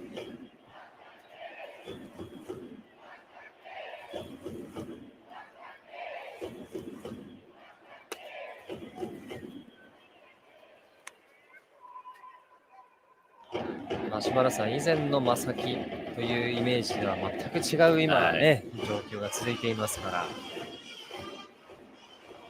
まくインコースもされてますし、外目の球をね、うまく逆方向にね、広角に打てるバッターになってきましたからね。はい。本当に綺麗に間に打球が伸びていく感じがイメージとしてありますよね。そろそろね、いろんなデータが出て、はい、得意不得意な、ね、ところが出てくると思うんですよね。外目だったり、高めであったり、低めだったりですね。それをどう対応今度はしていくかですよね。正木選手も結果を残すためにはですね。はい。成績を残すためには、そういうところもやっぱり克服していかないといけないですからね。外へいっぱいでした。まずワンアウト。見逃し三振、増田。149キロの直球でした。いやー、ただ要所に来てからのマリーンズの投手陣のこの制球力です。いや、コントロールいいですよね、各ピッチャーね。はい。一人出すというような期間がすごく力に変わってきています。代打は周東です。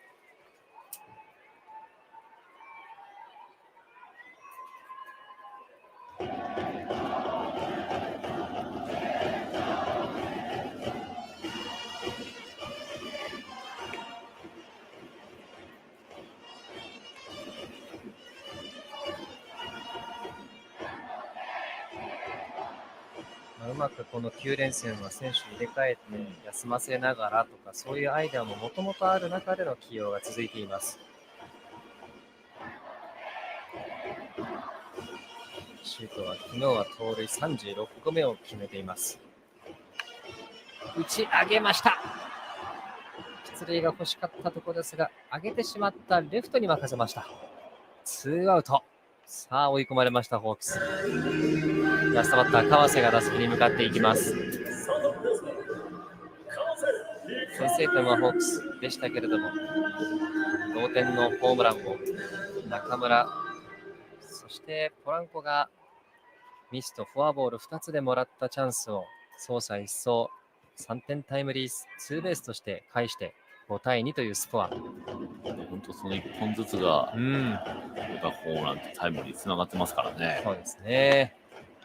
カイケルから始まった登板から、初めて見られる姿というのも、今日は非常にゲームの内容としては面白かったわけですね。はい。そのカイケルから横山、沢村、鈴木、この中盤以降のピッチャーが粘りました。よかったですね。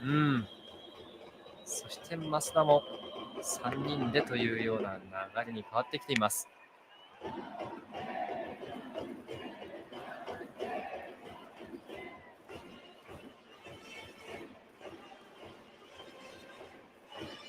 今日は山川は三振が3つ。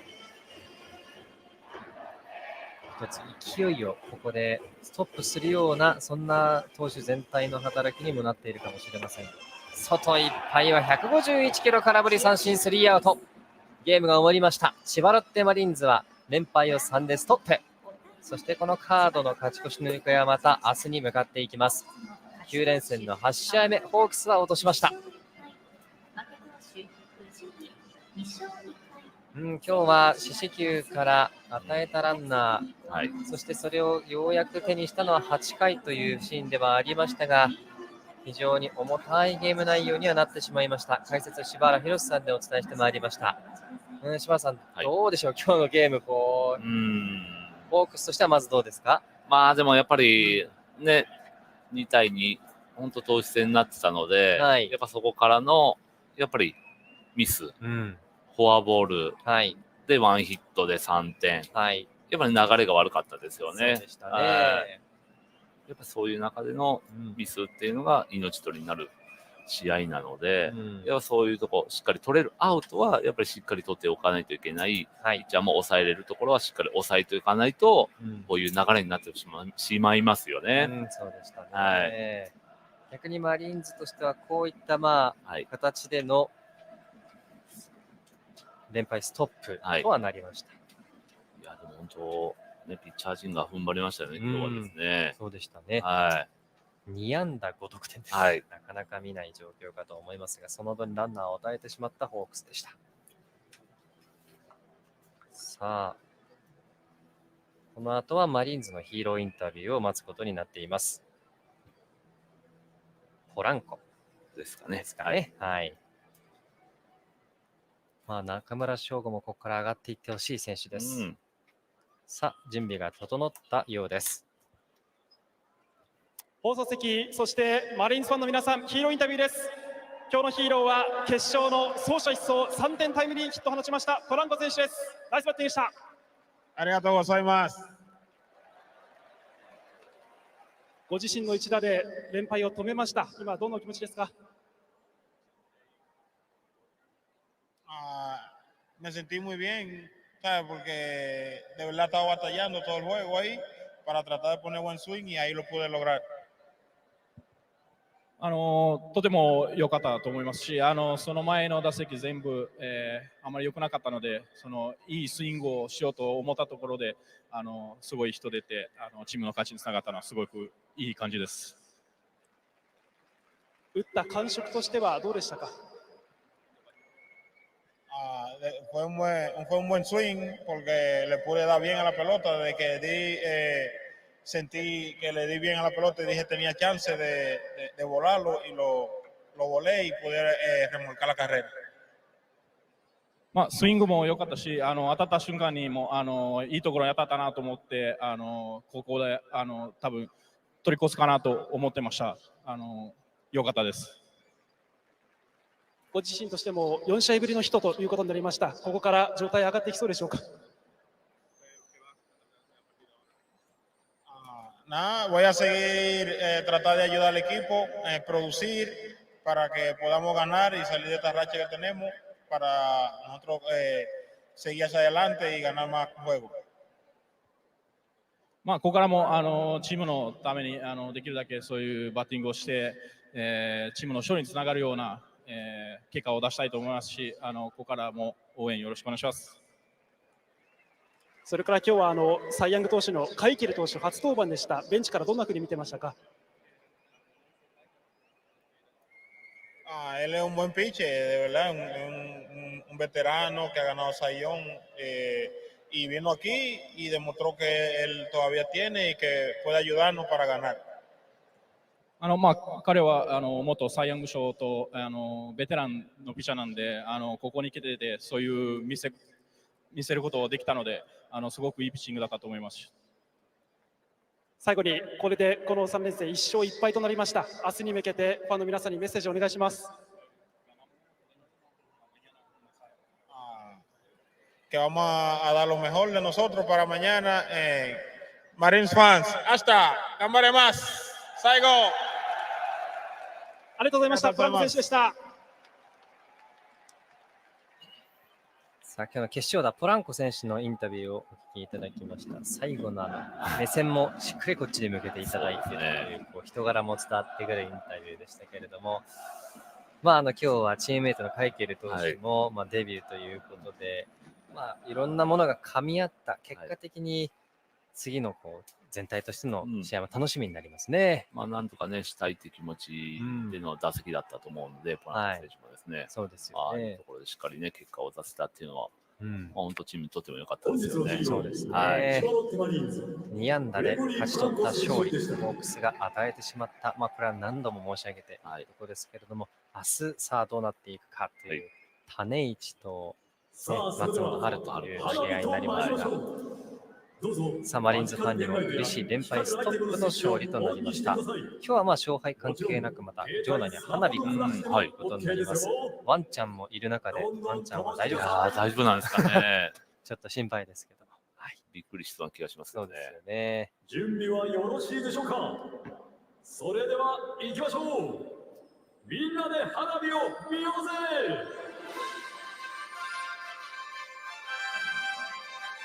本日の花火はイオンの協賛でお送りします。場内暗くなります。お足元には十分にお気をつけください。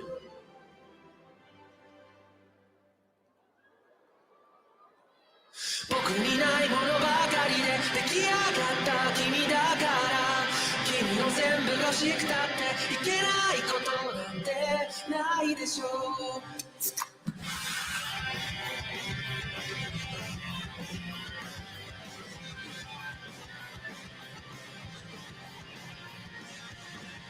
愛の話をしよう。そこに転がってる愛をしよう。つま先立ちで手伸ばしてる君のしたいのが止まらないよ。止めるべきかももうわからないよ。たいのとどんどんも同じような意味。愛の裏にもしも掴まれたらもう抗うことなんてしないで開いてよ。僕にないものばかりで出来上がった君だから、君の全部をショートしていけないことなどないでしょう。赤と黄と紫の色だけで空を描いたんだ。きっと僕とはつまりさ、そういうことなんだわかるでしょう。青は僕の中に十分すぎるほどさあるから。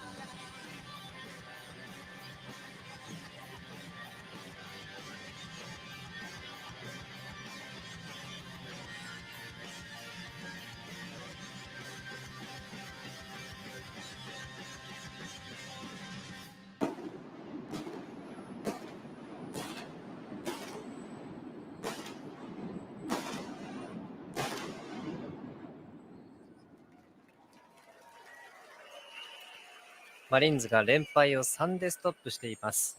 ワンちゃんたちも花火、大丈夫ですかね。そわそわそわそわしてるような。動きが多くなってますけれども。怖いですよね。はい。さあ、5対2マリーンズが勝利したゲーム、振り返っていきます。今日の先発ピッチャーはメジャーで103勝、サイ・ヤング賞受賞経験のあるマリーンズはカイケルが NPB デビューというその立ち上がりです。佐藤セカンドライナー、今宮レフトへのツーベースと、いきなり捉える形が生まれてきました。その後は柳町がセンターへのタイムリー、フォーク先制、柴田さんとすんなりといきましたよね。そうですね、やっぱり打ってる球はね、これも高めですもんね。はい、なおもランナー2塁に残したところで山川はセンターへのタイムリーツーベースと、今日も柳町、山川のコンビが活躍、2点を先制しましたホークス。2回、ホークスの先発ピッチャーはスチュワート、ワンアウトランナー1塁から中村、フォアボールの後の初球、いい当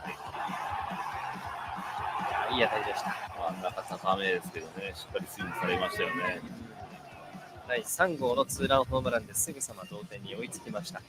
そして3イニング目のカイケル、そのピッチングです。動くボールで佐藤直樹をショートへのゴロ。今宮のショートライナー、これも少し動いているのでね。バットの先ですよね。柳町フォアボールの後はインコースのボールで見逃し三振、0点に抑えました。スチュワートの4回です。ツーアウト満塁からバッターボックスに友杉。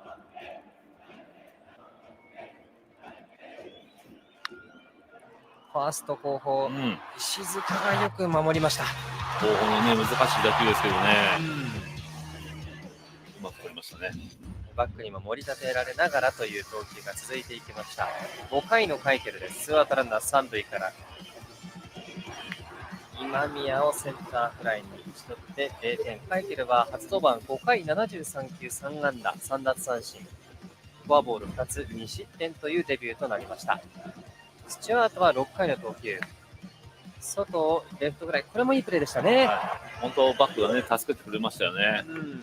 高中を空振り三振、そしてしてポランコもセカンドフライに打ち取って三者凡退に取りました。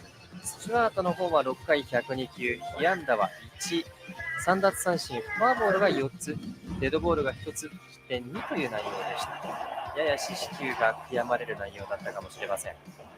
3人目の沢村を攻めた7回、ツーアウト1塁2塁、代打栗原初球、これもライン上でしたね。そうなんですよね。打球がちょっと戻ってきたんですよね、フェアゾーンにね。得点とはなりませんでした。そして8回、ホークスの3人目のピッチャーは藤井。この先頭です。これをエラーしてしまいました。牧原です。その後、フォアボールが2つ重なって満塁の場面で、バッターボックスにポランコ。センター河村も懸命の守備でしたが、これがランナー一掃するタイムリーツーベース。3点を勝ち越したマリーンズが5対2としました。そして9回です。5人目は増田。3人で退けてみせて、また明日にもつながっていきそうなこの9回の締め方、5対2とこのカード1勝1敗となっています。佐藤さん、はい、試合終了後ホークス国母監督のコメントをお伝えします。はい、まず相手先発カイケル投手に対しては初回は対応できたけれども2回以降は修正をしてきていた、目付け高めの指示を出していたけれども、高く来なかった。サイ・ヤング賞を取った時とは違うピッチングだったけれども低めのスタイルだったねという話でした。そしてホークスの先発スチュワート投手に対しては中5日での登板で、彼の場合は